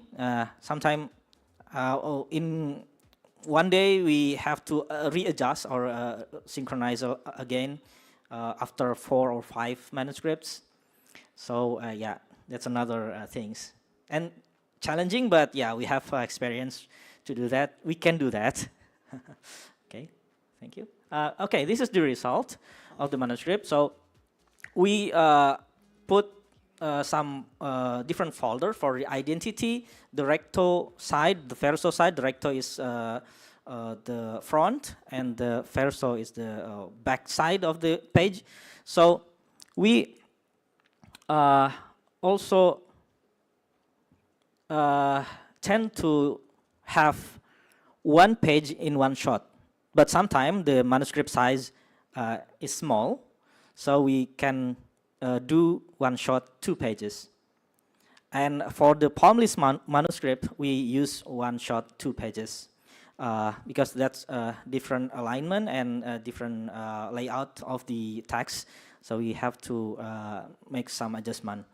The challenge in the field also, if we have a big manuscript, this copy stand for the camera is not really good for big manuscript. Therefore, we use a higher tripod to handle the bigger manuscripts. Okay. Hi. Yes? Sorry to interrupt. Where? So there's a question from the chat box, which is Yes. from Lucy. How do you introduce coding to the manuscript? Coding. Do you mean coding for the naming or coding out for the programming? That's a different thing. Yeah, also not very sure, just reading out the question as it was stated as well. Like, how do you, this was a question at around about 5 minutes ago. Yep. So, I'm guessing it's encoding. Encoding. Okay. Yeah, maybe I can answer both of coding or encoding. The naming encoding, we use several what is called determiner. The first, can we have the folder name, Mas Alan?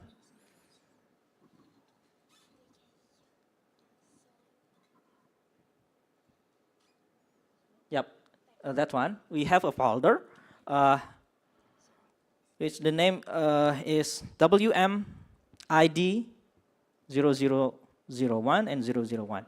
The first two letter reflect the WM Wikimedia project.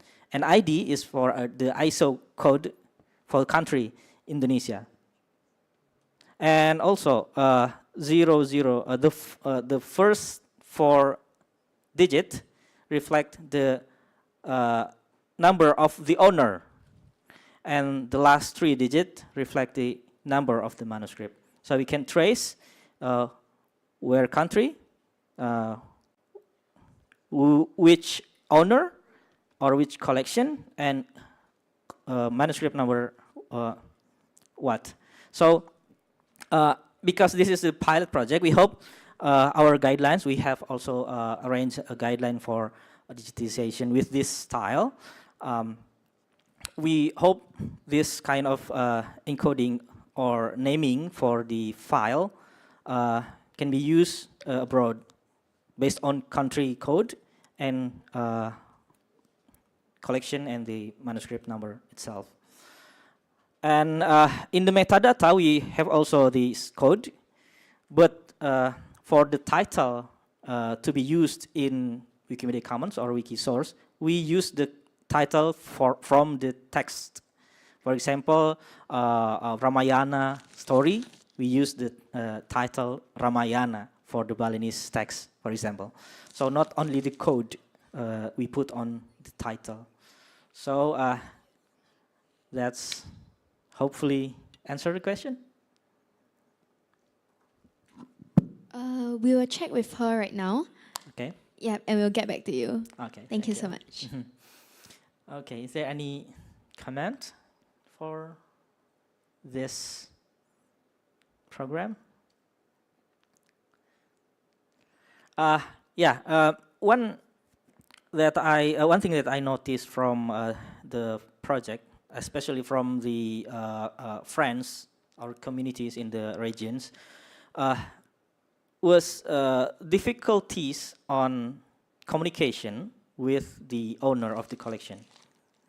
How we can approach the owner to believe that their collection is can be usable for many people and can be opened freely, access, and we have to make sure that the owner want to be part of the open access activity.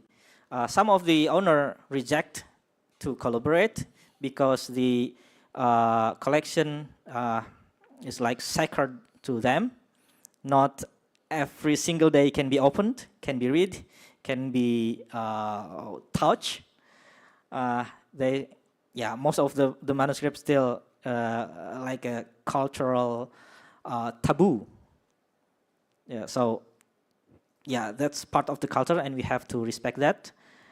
We don't force the owner to be part of the project, but we have to communicate with them in a kind manner, following their culture, following their habit. If there were a ritual, we join the ritual. Like in Bali, Balinese, very strong in the traditional and cultural ritual. So we also join the ritual to get blessed from the ancestor. So that's very interesting. This is not only about the technicality on digitization and technicality on how to put it on the internet, but how to approach the owner. Yeah, of course, license is another thing to discuss. Whether this manuscript should be open, what is called open domain. What domain? Public domain. Oh yes, should be this. The license should be public domain or else something else. That's also always be a question. The ownership of the photograph, the image, is this owned by the photographer or the project itself? And the text is the text owned by the author or the owner of the manuscript? It's always challenging. Then we put all of the description of the ownership, the authorship, the other things. So everybody can get the credits. The owner, the author, the project, the photographer itself. So yeah, that's maybe not the best practice for the licensing, but at least we can appreciate everyone who involved in the project. So I was several times asking to the Creative Commons community in Indonesia, which license should be fit to the manuscript? Should be public domain or something else? Yes, please. Yeah. Did you get from your sponsors any condition about copyright? No, particularly not. Maybe Mas Sakti can comment something about the license from a sponsor from the Wikimedia Foundation. Is there any demand for the licensing?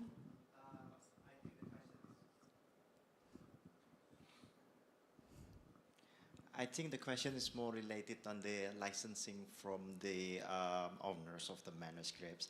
But with regards to the licensing itself, all the collections that we have for Wilma is already provided by the owners of the manuscripts during the field missions.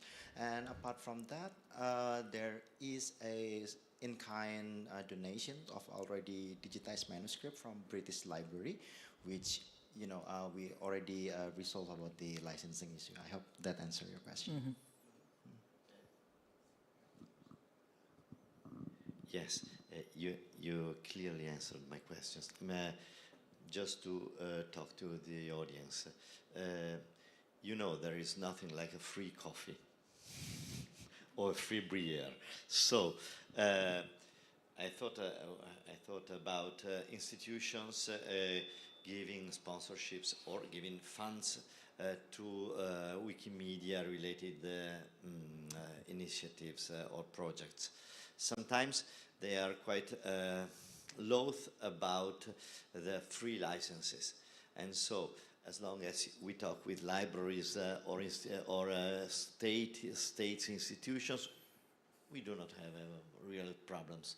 But when we talk with private institutions or banks or other firms, they want to know if they have any income, any gain from these projects. This is very interesting question, and thank you so much, Eduardo.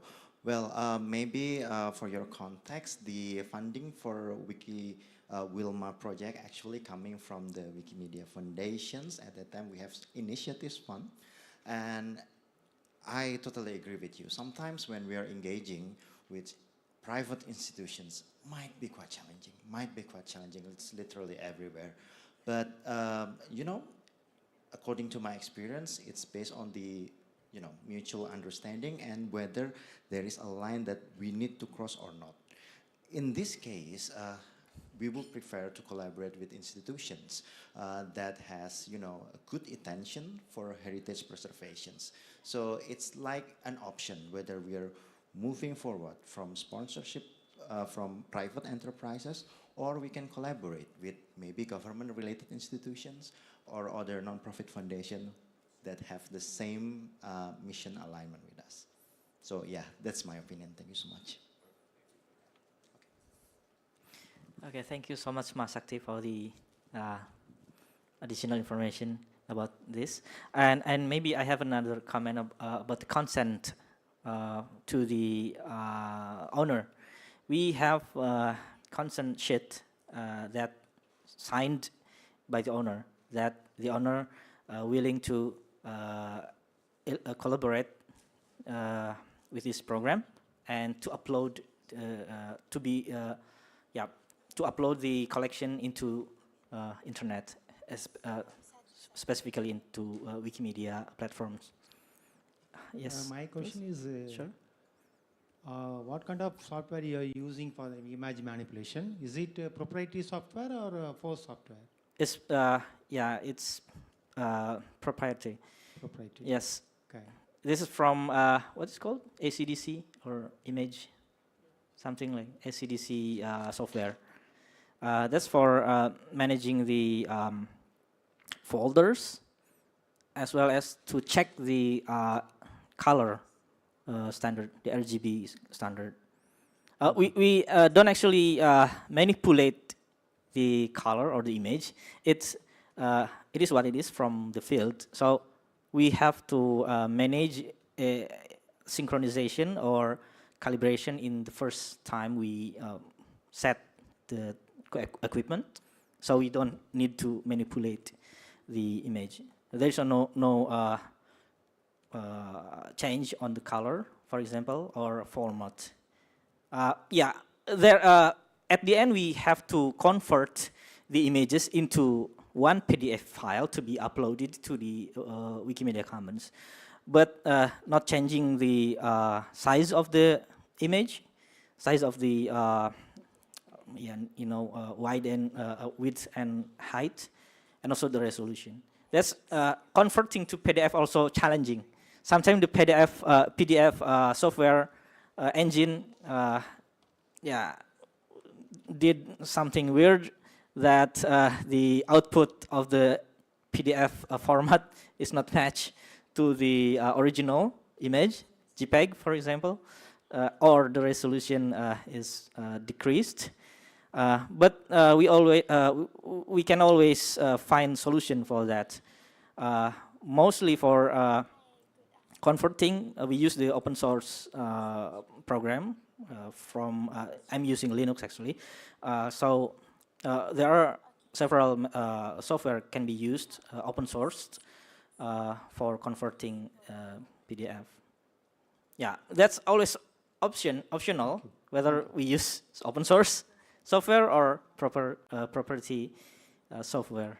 It depends on how we manage the workflow and maybe the budget. Okay.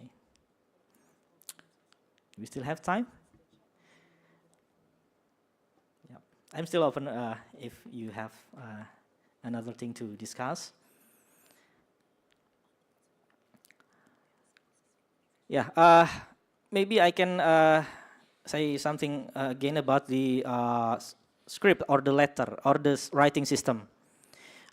Since the writing system in Indonesia is various, not only using the Roman or Latin script. Roman or Latin script is used for the Bahasa Indonesia or the national language, but for the manuscript, most of them not using Latin or Roman script, but using the traditional scripts like Balinese, Javanese. The question is how the user can use the indigenous scripts to type on the wiki source. Fortunately, several of the manuscript has been accepted by the international organization like ISO or Unicode, so we can use the script, the indigenous script, by the international standard that used by the Media Wiki platform, for example. That's very important to represent the text, the literature, like the original source. When the source manuscript, when the script of the manuscript is not available in the Unicode, for example, it's another challenge to be worked in the wiki source. So everything has to be have standard on the Unicode for script codification, so we can work on the digital ecology, ecosystem. Yeah, sorry.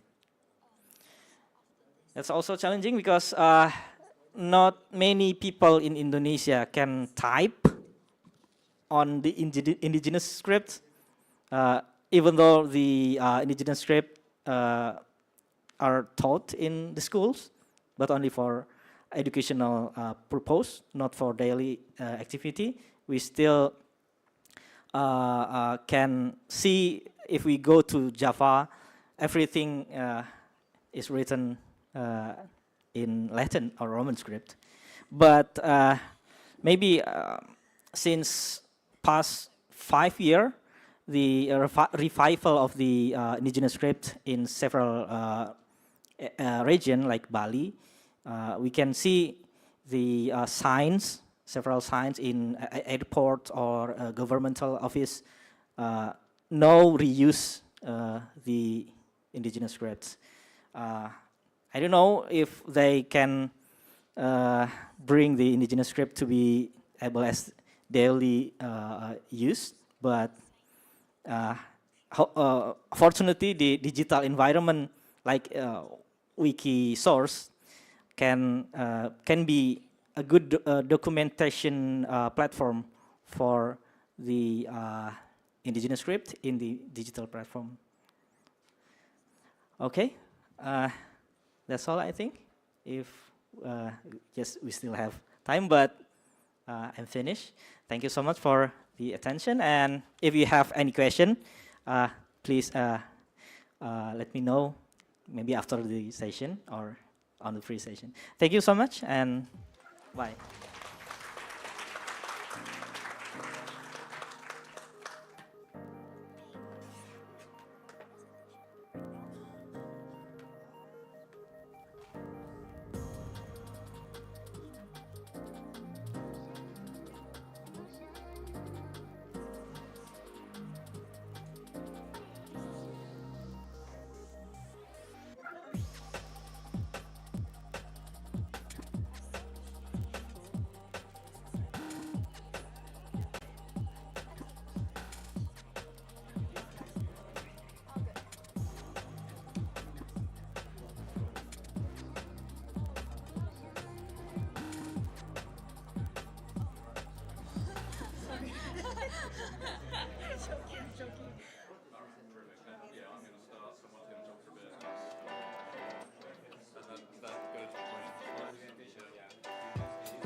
Okay, yeah, probably easy. Yeah, sure.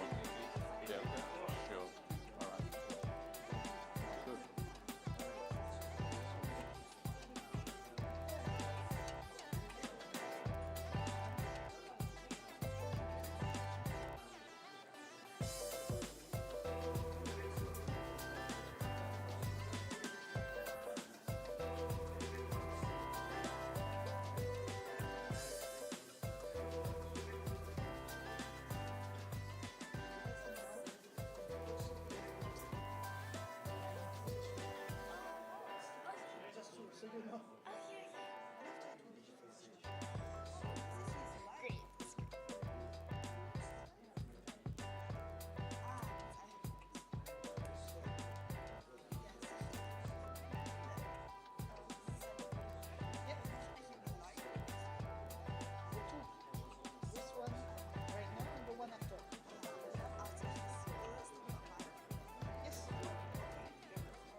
think it might be time. I don't have any fancy equipment to like draw people in. Hi everyone. So we are going to start with the next session, please.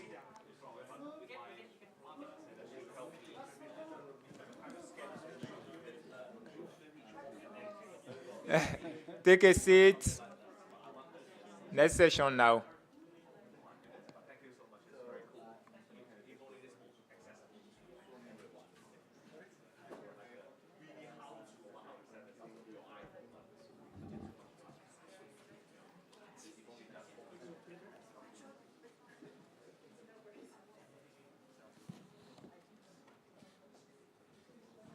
Cool. All right. Well, thank you, everyone. This leads on directly from the last presentation and is specifically looking at the transcribing and machine text recognition of the manuscripts. And online we have Sarah and Satdeep, I think. Are you two there? There's the three of us. They are online, aren't they? I guess. Hopefully.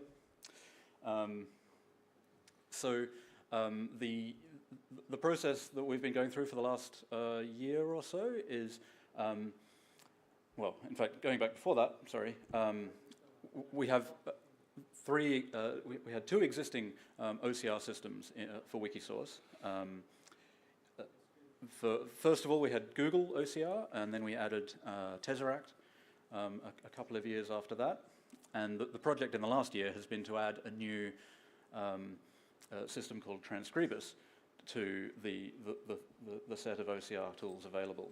So you can see here, this is an English language handwritten manuscript, and I don't know if you can quite read the text, but it's this is using a generic English language model to transcribe it, so it's not particularly great, but training a specific model gets us much higher quality than that. Here's another example in Italian, and so Transcribus has about 80, I think 85 different models available in different languages. And for specific bodies of work, we can go through and anyone involved in Wikisource can learn to train a OCR model. And I think Sarah is going to take over now and talk us through... Sorry? Yes. Hello, everyone. I'm afraid I can't list Can you them hear me? all off the top of my head. But We're not broadcasting yet. Would you like to be broadcasted to the screen now? There's quite Yes. there's quite a few. Okay, In fact, hold on. I'll let the by the evil end of the crew know. there'll be a few more too. Would you like, so basically, you like to be Well, broadcasted to some the are screen at the certainly. same time? Oh, sorry. Yeah, the question was, Alright, what are give the me a languages second, and yeah. are they all Latin scripts? And they're not. There's a whole bunch of different scripts, and the whole point of the project is that it's opening up the possibility of any scripts, basically.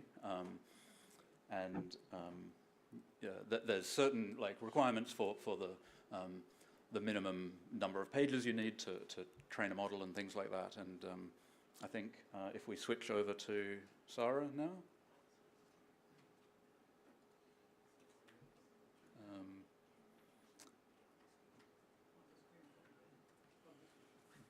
Hi, can you hear me?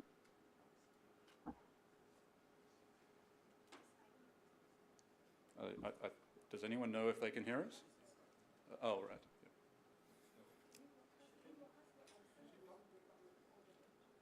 Hello, everyone. Can you hear me?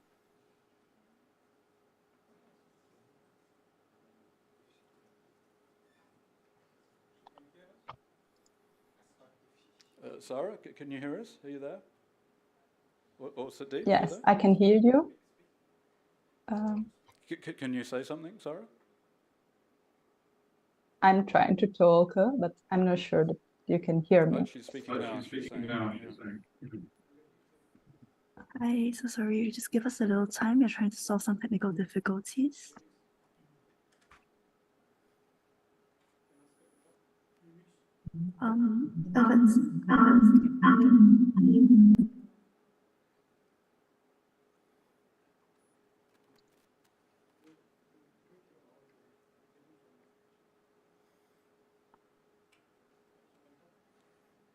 Let's Sarah, try again. Yeah, can you hear me now? That's sounding better. Yep. Yeah, go for it. Okay. Hello, everyone, and thanks, Sam, for the introduction.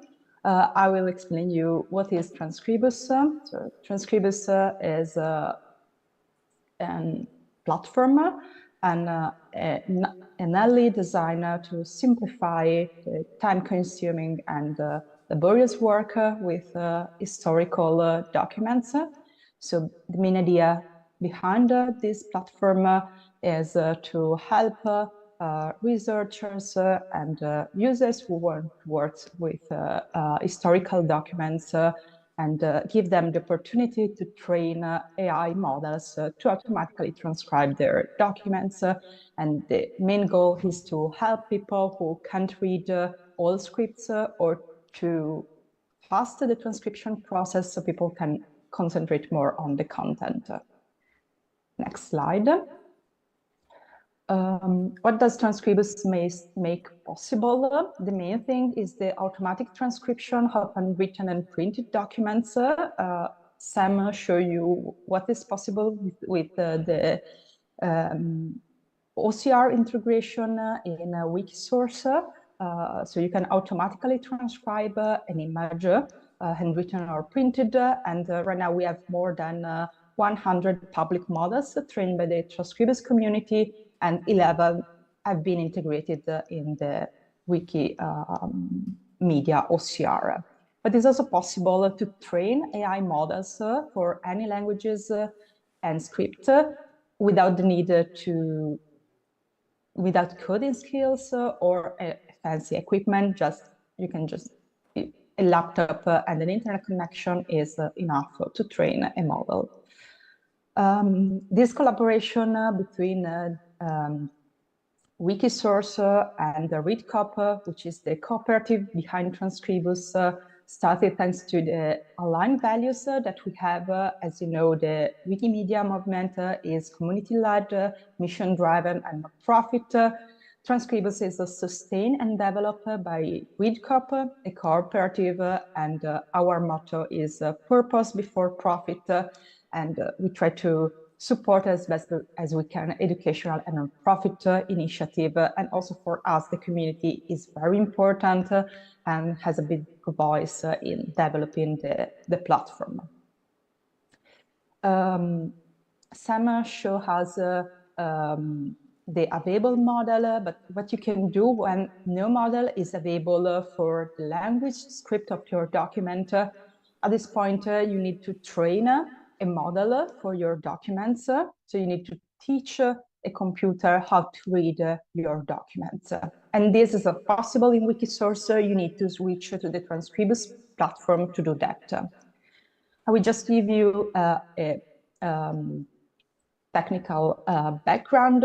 So what we are using here is machine learning. Machine learning is a subfield of artificial intelligence, and it focuses on the development of algorithms and models that enable computers to autonomously learn from data without being specifically programmed for every task. And thanks to the training, we get a model. But what is a model? The model is the output of the training process, what was learned by the machine learning algorithm. Model learn to identify patterns with the training data and generalize the learned knowledge, making prediction on new data that was unutilized during the training phase. So in our case, to train an unwritten text recognition model, we give some images and the corresponding transcription to the machine the machine learn on our transcription, and the result is a model that is able to generalize its knowledge and transcribe new pages. When we train a model, we need first, before starting the training, we need to have our ground truth. Ground truth is a technical term used in machine learning and is labeled data. Yes. Just wanted to make sure that the slides are also changing because it was stuck at the last slide. Sorry, I move on. I forgot to tell next slide. Okay. Yeah, here. Thank you. Here is so our ground truth. In our case, the ground truth is the images and the transcription we have done manually.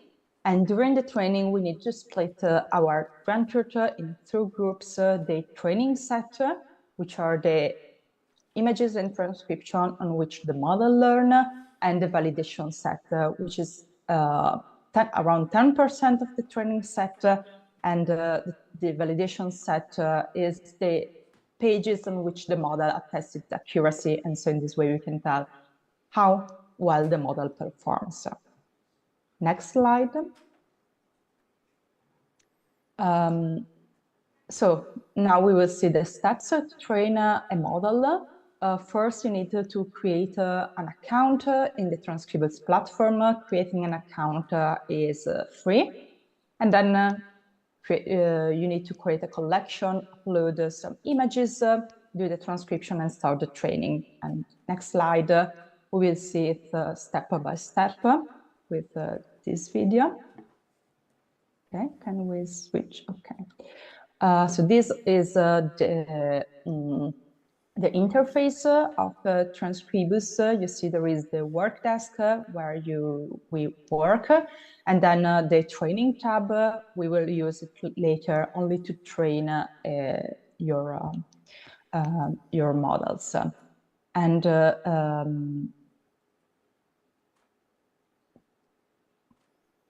is the video running? Yeah. No, I think the video isn't working.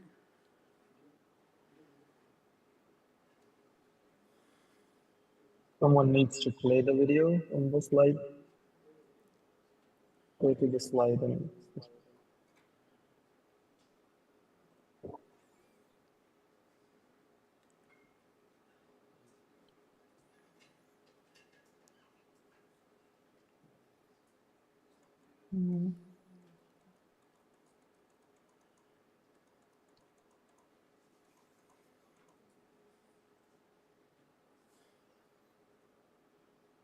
Okay. Oh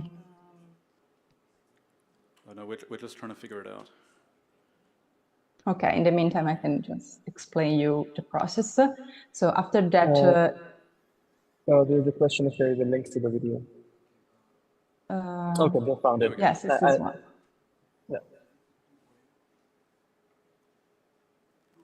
Okay, can you play the video? Thanks. Yes, this is the interface. And you see we are working on the work desk right now, and then there is the training tab here. But the first step is to create a collection. In this case, I created just the Wikimania 2023 collection, and inside and then you upload your documents inside the collection. So the collection are based on like the folders, and inside this folder you have your documents. Here you can upload your documents, so the one you will use to train your model. You can upload images in JPEG or PNG format, up to 10 megabytes per image, or PDF. In this case, I'm uploading 30 images from Javanese manuscript. I took it from Wikisource. So I select the pages that I want to upload, and here you see you can decide the name to give to your document, and then you can do the upload.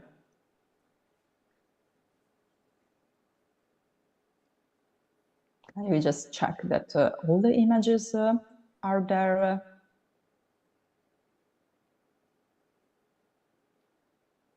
Submit the upload. And then there is the Jobs tab where you can check the status of your jobs and how the upload is going. It could take some seconds or a minute, depends on the amount of pages you are uploading, and then we can open the document. Here you see all the images I've uploaded. The first step to do now is to run the layout recognition. The layout recognition enables us to detect the text regions and the lines of text, and this is an essential step before transcribing manually our documents to create the ground truth to train the model on it. So because Transcribus is working in this way, you need first to run the layout recognition, and Transcribus automatically detects lines, and you get the lines to transcribe. And then we open a page. This is the automatic text recognition, the automatic layout recognition. You see the regions, the lines. If there are some errors, like here, some small lines who has been detected incorrectly, you can just select them and cancel them. But usually the layout recognition works fine. And then you can start typing your transcription to create the ground truth. There is also the possibility to add special characters. You go to the virtual keyboard, and here you can specify which special characters you want to add. In this case, I had the Javanese Unicode, and then you can open the virtual keyboard in the editor and add them, the special characters, manually. Or another option, if you already have the transcription of these documents, in our case, the transcription are already there in Wikisource, you can copy and paste the transcription from Wikisource to Transcribus.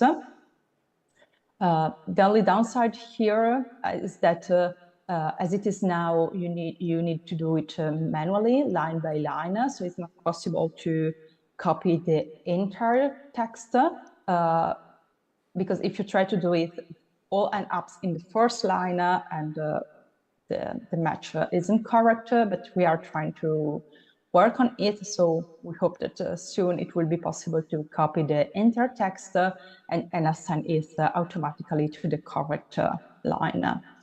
When you have finished the transcription, you save your page as ground truth, so it means that it's ready and can be used to train your model.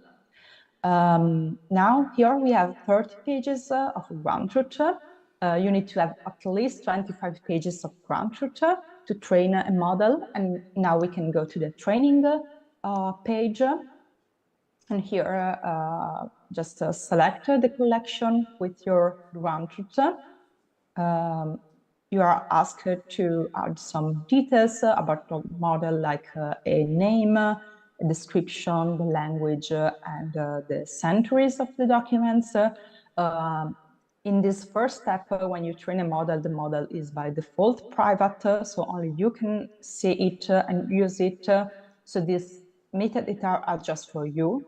But if you want to make your model public and also make it public to people on Wikisource, it's good to have a detailed description here, just to make people understand on which documents you have trained your model, and so on which documents they can use this model. Then you are asked to select the training data. Here you can select the documents or single pages, depends on which pages you have worked on.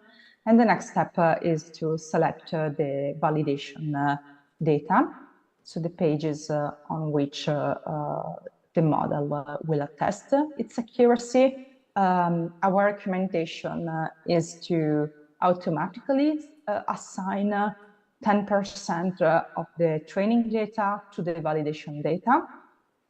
And in this way, it is automatically selected and you're sure that the validation data is good and it's a real example of your ground truth. In the last page, you see a recap and also some advanced settings. If it's your first training, leave the number of epochs and the early stoppings as it is. You can also add a base model. It means a model that has been trained previously by someone else, and it can help to improve the knowledge of your model. But pay attention that a base model needs to be trained on a similar and language. And then you can start training your model. You go to the jobs table and you see the status of the training. The training can take from a couple of hours to a couple of days, and you will receive an email when the training is finished. At this point, you can go to the model manager and see your training model, but also all the public models that are available. And we can go to the Balinese model, for instance, and here you see this is the public model. You see who created it, on how many words it was trained, and especially this number, in this case, 0.47%. This is the Carter error rate, so the performance of the model. It means how many errors the model will do on new pages. And in this case, the Carter error rate is very low, it's below 1%, and it means that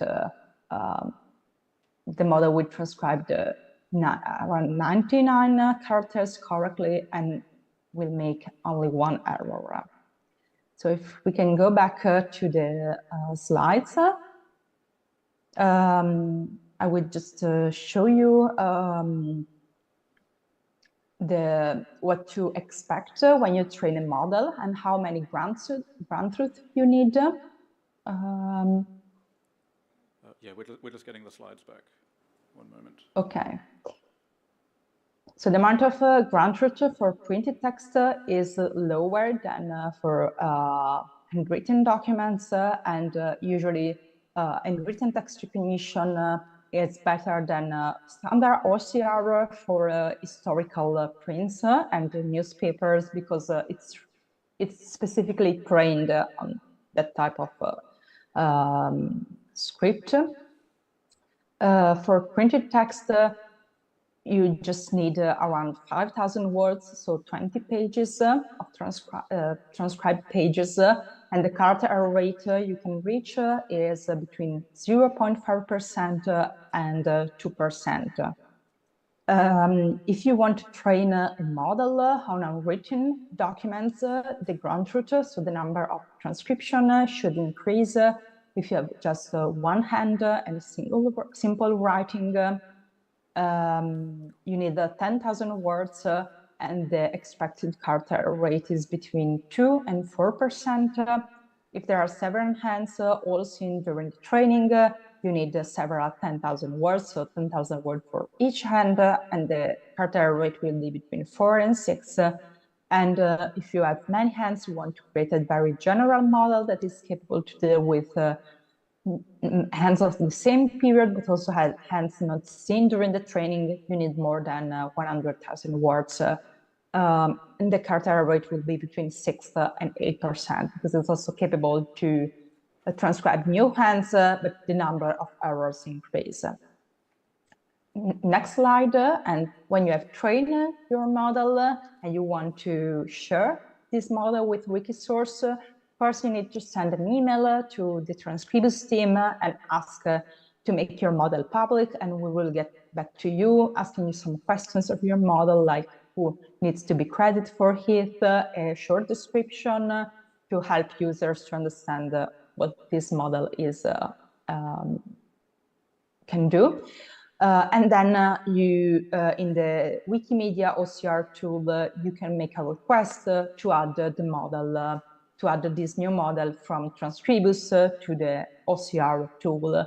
And in this way, it will be integrated in the Wikisource.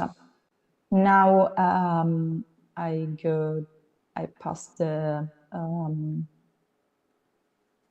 stage to Sepip for this last slide. I think Sam can share about what's the progress on the Balinese and the Javanese models, and I can talk about the Wikisource text manuscripts. We have only a couple of minutes. Yeah, sure. So the Balinese model is, as Sarah was saying, is quite high accuracy and is it's now available in the OCR advanced options form, which is at ocr.wmcloud.org, and very soon it will be available on Wikisource as well via the normal OCR drop-down options. There's a little bit more work to be done to make that available. And that's the same work that will need to be done for any future model that will be trained. We're not making everything available through the Wikisource user interface yet. We're just setting, like for each Wikisource, we're setting one default model. That's just for the time being. I think at some point we'll make it an easier to use interface and some more documentation and some more training so that people can choose whichever is the most suitable model. Especially on multilingual Wikisource, that's going to be necessary, but also on other Wikisources, that's going to be pretty useful as well. Yeah, Sadiq, is there anything to add there? Yeah, I'll just I'll add about the Learning Partners Network. So we do realize that this process for newbies to transcribers to working with manuscripts can be overwhelming and includes a lot of different moving pieces. And to support communities and new languages in this process, we are launching a Learning Partners Network for Wikisource Loves Manuscripts, and we are accepting applications or a needs assessment survey. We are asking people to fill that if you are interested in working with manuscripts. And we'll be working with a smaller cohort out of the interested people, and we'll be supporting them in creating, in not just creating their models with transcribers, but also with digitization, where PPIM, the work that they talked about before this, we'll be having workshops, in-depth workshops with transcribers, with PPIM, and also, if there's any funds that you need, so grant making related conversation, we will be supporting the entire project from the beginning to the end, and we're hoping that by March or April we will have 4 to 5 communities which have proposed their project and then able to kick them off, apply for funding, and start them in the next fiscal year. Next slide. We just have some, I don't think we have time for it, but thank you so much. Thank you so much, Sarah.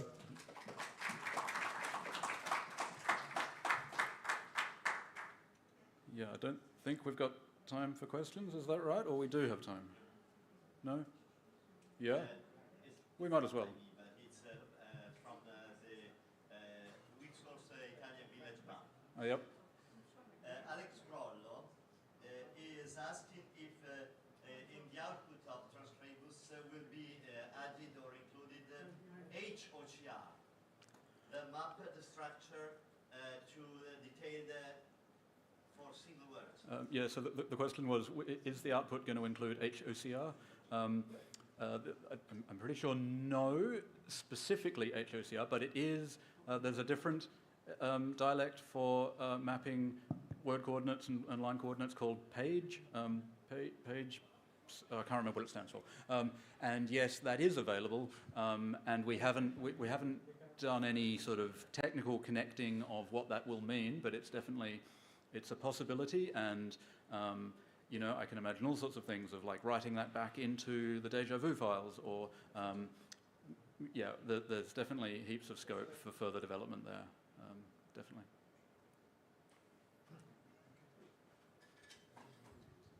Okay, thank you for this talk. It's very interesting because I've worked on OCR projects for many, many years, and I've been using Abby Fine Reader, those like versions 11, 14, 15. So how does Transcribus' performance compare to Abby OCR's performance? Like, has anyone done any comparisons? Good question. Sarah, maybe you have some background on that? I think there are some papers doing some comparisons. I think some archive in Norway or Sweden tried to do a comparison between different OCR and HTR tools. So if you can write me an email, I will send you more detail, some details about this paper. Usually, written text recognition in general is better than OCR because it can be trained on the script. So it takes more time to be trained before, but then you get a better output. Okay, yeah. And does Transcribus support IPA, the International Phonetic Alphabet? Like if you try to train IPA handwriting, does it work well? Or? No, I don't think that. No, it's not possible. Not possible, right? No. Okay. What if the document in itself is an IPA? Like, what if someone has written something in IPA and then they are trying to train it in IPA? Like, yeah, I think we need. Sometimes machine learning is capable to learn these certain things, but I don't have any experience on it. So we need to do some tests before saying, yeah, it's really possible. I think we're out of time now. So, yeah, cool. Thank you, everyone. Hi. Sorry. There's a question from the chat saying, I wonder how to get transcripts from medieval French texts. If that's something that is able to be answered. I think it is possible. I don't know if there's an existing model, but should be possible, I think, yeah. But yeah, get in touch and we'll figure it out.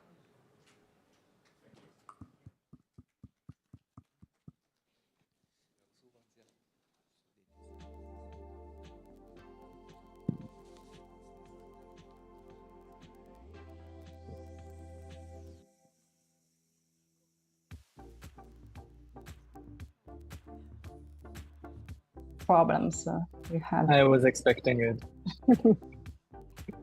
Yeah, the video work.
So the next session is online.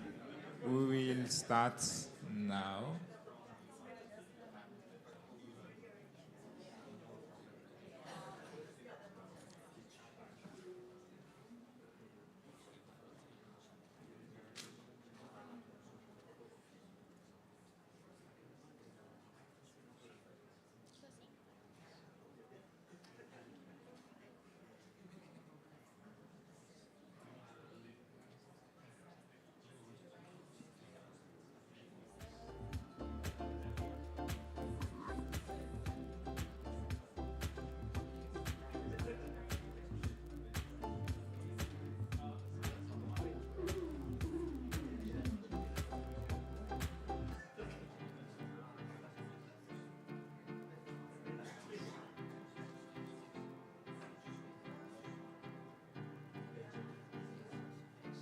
Sajid, can you hear us? I can hear you. Can you hear me? Oh, say it again, please. Yes, can you hear me? Good, perfect. So yeah, go ahead, please. Yes. Okay. Hi everyone, Sajid here. If you don't know me yet, I'm with the Culture and Heritage team at the Wikimedia Foundation. You might have seen my face if you were in Wikisource conversations from the beginning of the day. So this is not really a presentation. I'm just trying to facilitate from online participating and trying to facilitate for you all who are there in person this conversation. This is intended to be a roundtable discussion. So I really encourage if you're sitting in many different places that you gather yourself around 2 to 3 tables. And then just sit in one place basically. And the theme of this discussion is what is the future of Wikisource? I know this is a very broad theme and we only have half an hour, but we would still like to, I think it will still be useful to touch upon um, a few topics. And I would really appreciate if we can get at least two volunteers who can take notes while you have discussions with each other. I'm pretty sure I might not be able to participate in that. But I think at the same time I can try and engage people online if someone is interested. So I think I can focus on that. But if you have a mic there, um, I can actually hear you, and I think that's also good, and I can help with notes as well. And we have had a really busy Wikisource focused day today, and it started with a meetup, and I know you discussed a lot of different things there, from conference to technology. But here I would like to synthesize that a bit and try and think about what are some of the next things we need to do. There are a couple of updates. I already talked about Wikisource loves managed with learning partners networks. So maybe I can remove it from here because I just shared it. I'll just there's no, we won't allocate time for it. But if you're interested in this learning partner networks, we'll still have the link here, and you can access the link and apply to be a part of the network. And then I saw that there was some conversation about different technical users creating good solutions, but then how do we share them with other wiki sources? What can we do about it? How can we use ToolHub? And in general, I would club that in under the theme of Wikisource and technology. And I know Sam and Soham are, along with other folks, have been working on this space. So maybe a 10-minute discussion on that. What is the next step? And maybe Sam and Soham can also talk about the small working group that we are trying to pilot and see if, all the volunteer developers and people who are thinking about technology get together and create a shared plan to create new tools, to share tools with others. and to kind of talk to communities to understand what different tools they have across the communities. And then I'll really want you to keep that short and focus on the next part of the discussion, which is more far ahead, more future looking, is do we want to think about governance for Wikisource? Do we want to look at how we make decisions? Who works on what product? Or even the conversation about the hubs. Like, does that something that interests this community? And then finally, the big question, which we have not been able to position in the larger free knowledge movement, is what is the identity of Wikisource? How do we fit in with all these other projects like Gutenberg and the archive? And how do we then share that value, share what is that unique about us, and how do we put it across with other people? So just some food for thought. And I see someone has just added um, uh, a question or a discussion point about coordinating Wikisource, how we make decisions about provision. So feel free to add any other agenda item, and I'll just like there's no presentation. I'll just encourage you to gather around and and discuss any topic that you feel would be useful for this.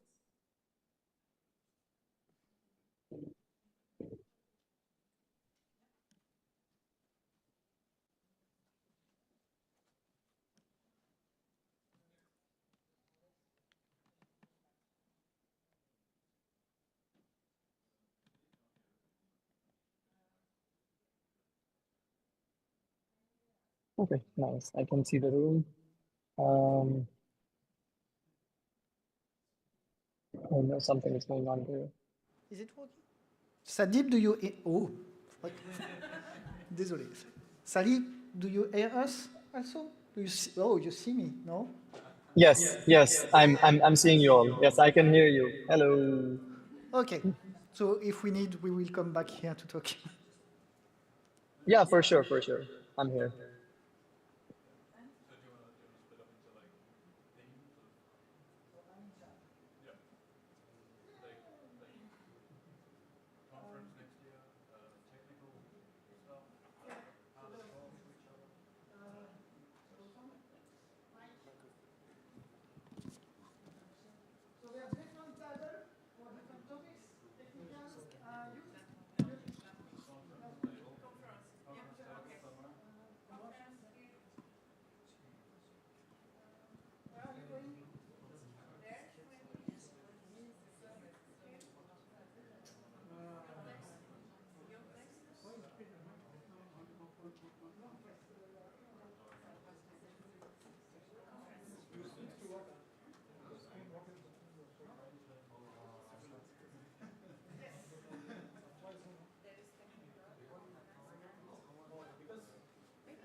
One, two, one, oh, yeah. So, Sam, can you point the theme again? Technical? Wikisource convention? Conference, whatever. We need to find a name. Yeah, that's a good Start. And how do we coordinate as a movement? How do we... governance. Governance is for me. Okay, I guess. And if you want other topic, you can go to Eduardo, for instance. It's table as a topic, and you will be over general question. Okay for you? You are good at that. Perfect. And the people in the back, you can stay on your computer, do Facebook or Telegram thing. That's totally okay. But if you want, you can come.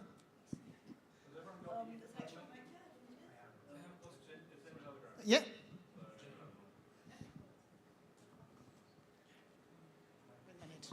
Go on. Why should I use Wikisource? What can I change by doing that? But you can answer yourself. yourself. You don't need to podcast. This is a separate discussion. That's a good discussion for you. Did you hear? No, but just the two of us. Ah, okay. Just the two of us. It will be a secret. And if you can take notes, that's good too. What is governance? Ouais. Governance? On peut parler en français.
Hi, hi Sandeep. Awesome. You're in the same line.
Hi everyone.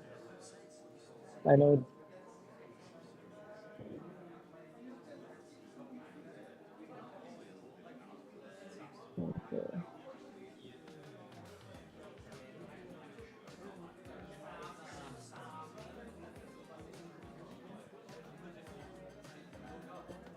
Okay.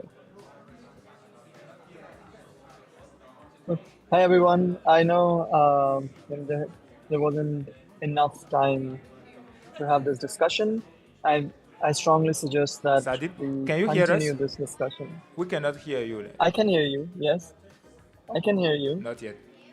Um, Can you say something, please, I Sadip? can hear you. Hello, can you hear me?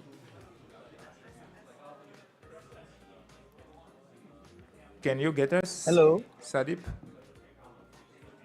Yes, I can hear you. Can you hear me? Hello. Yes, can you hear me?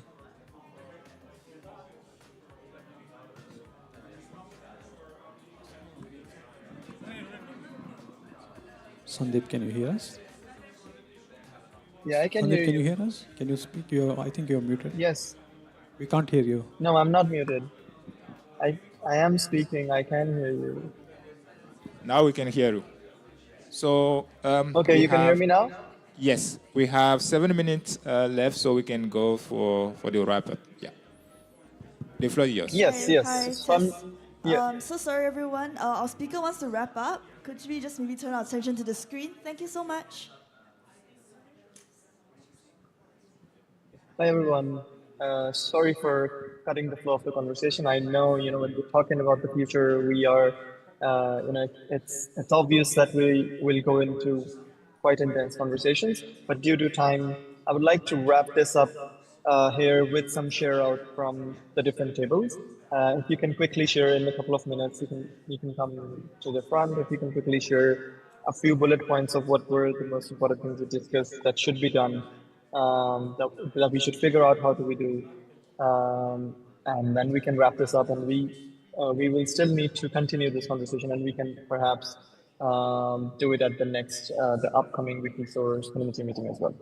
Thank you so much for participating in this, and but I'm hoping we can have a few volunteers for the share out.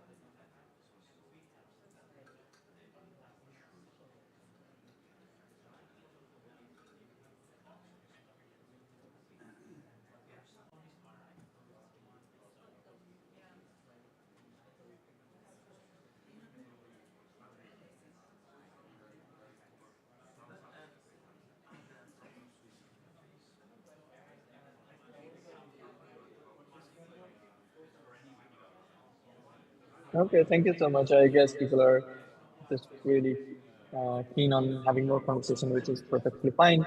If you can just take notes, add more to the etherpad, it will be useful for future conversations for people who are not in the room to also get an idea of what you all talked about today. Can Thank we you so please much. listen to the speaker, please? Just thank you so much. Thank you so much for participating in this conversation. See you in the upcoming Wikisource community meetings. Bye-bye. Thank you, Sadip. So thank you, everyone. Now it's like we can start moving to the plenary for the next sessions. Thank you.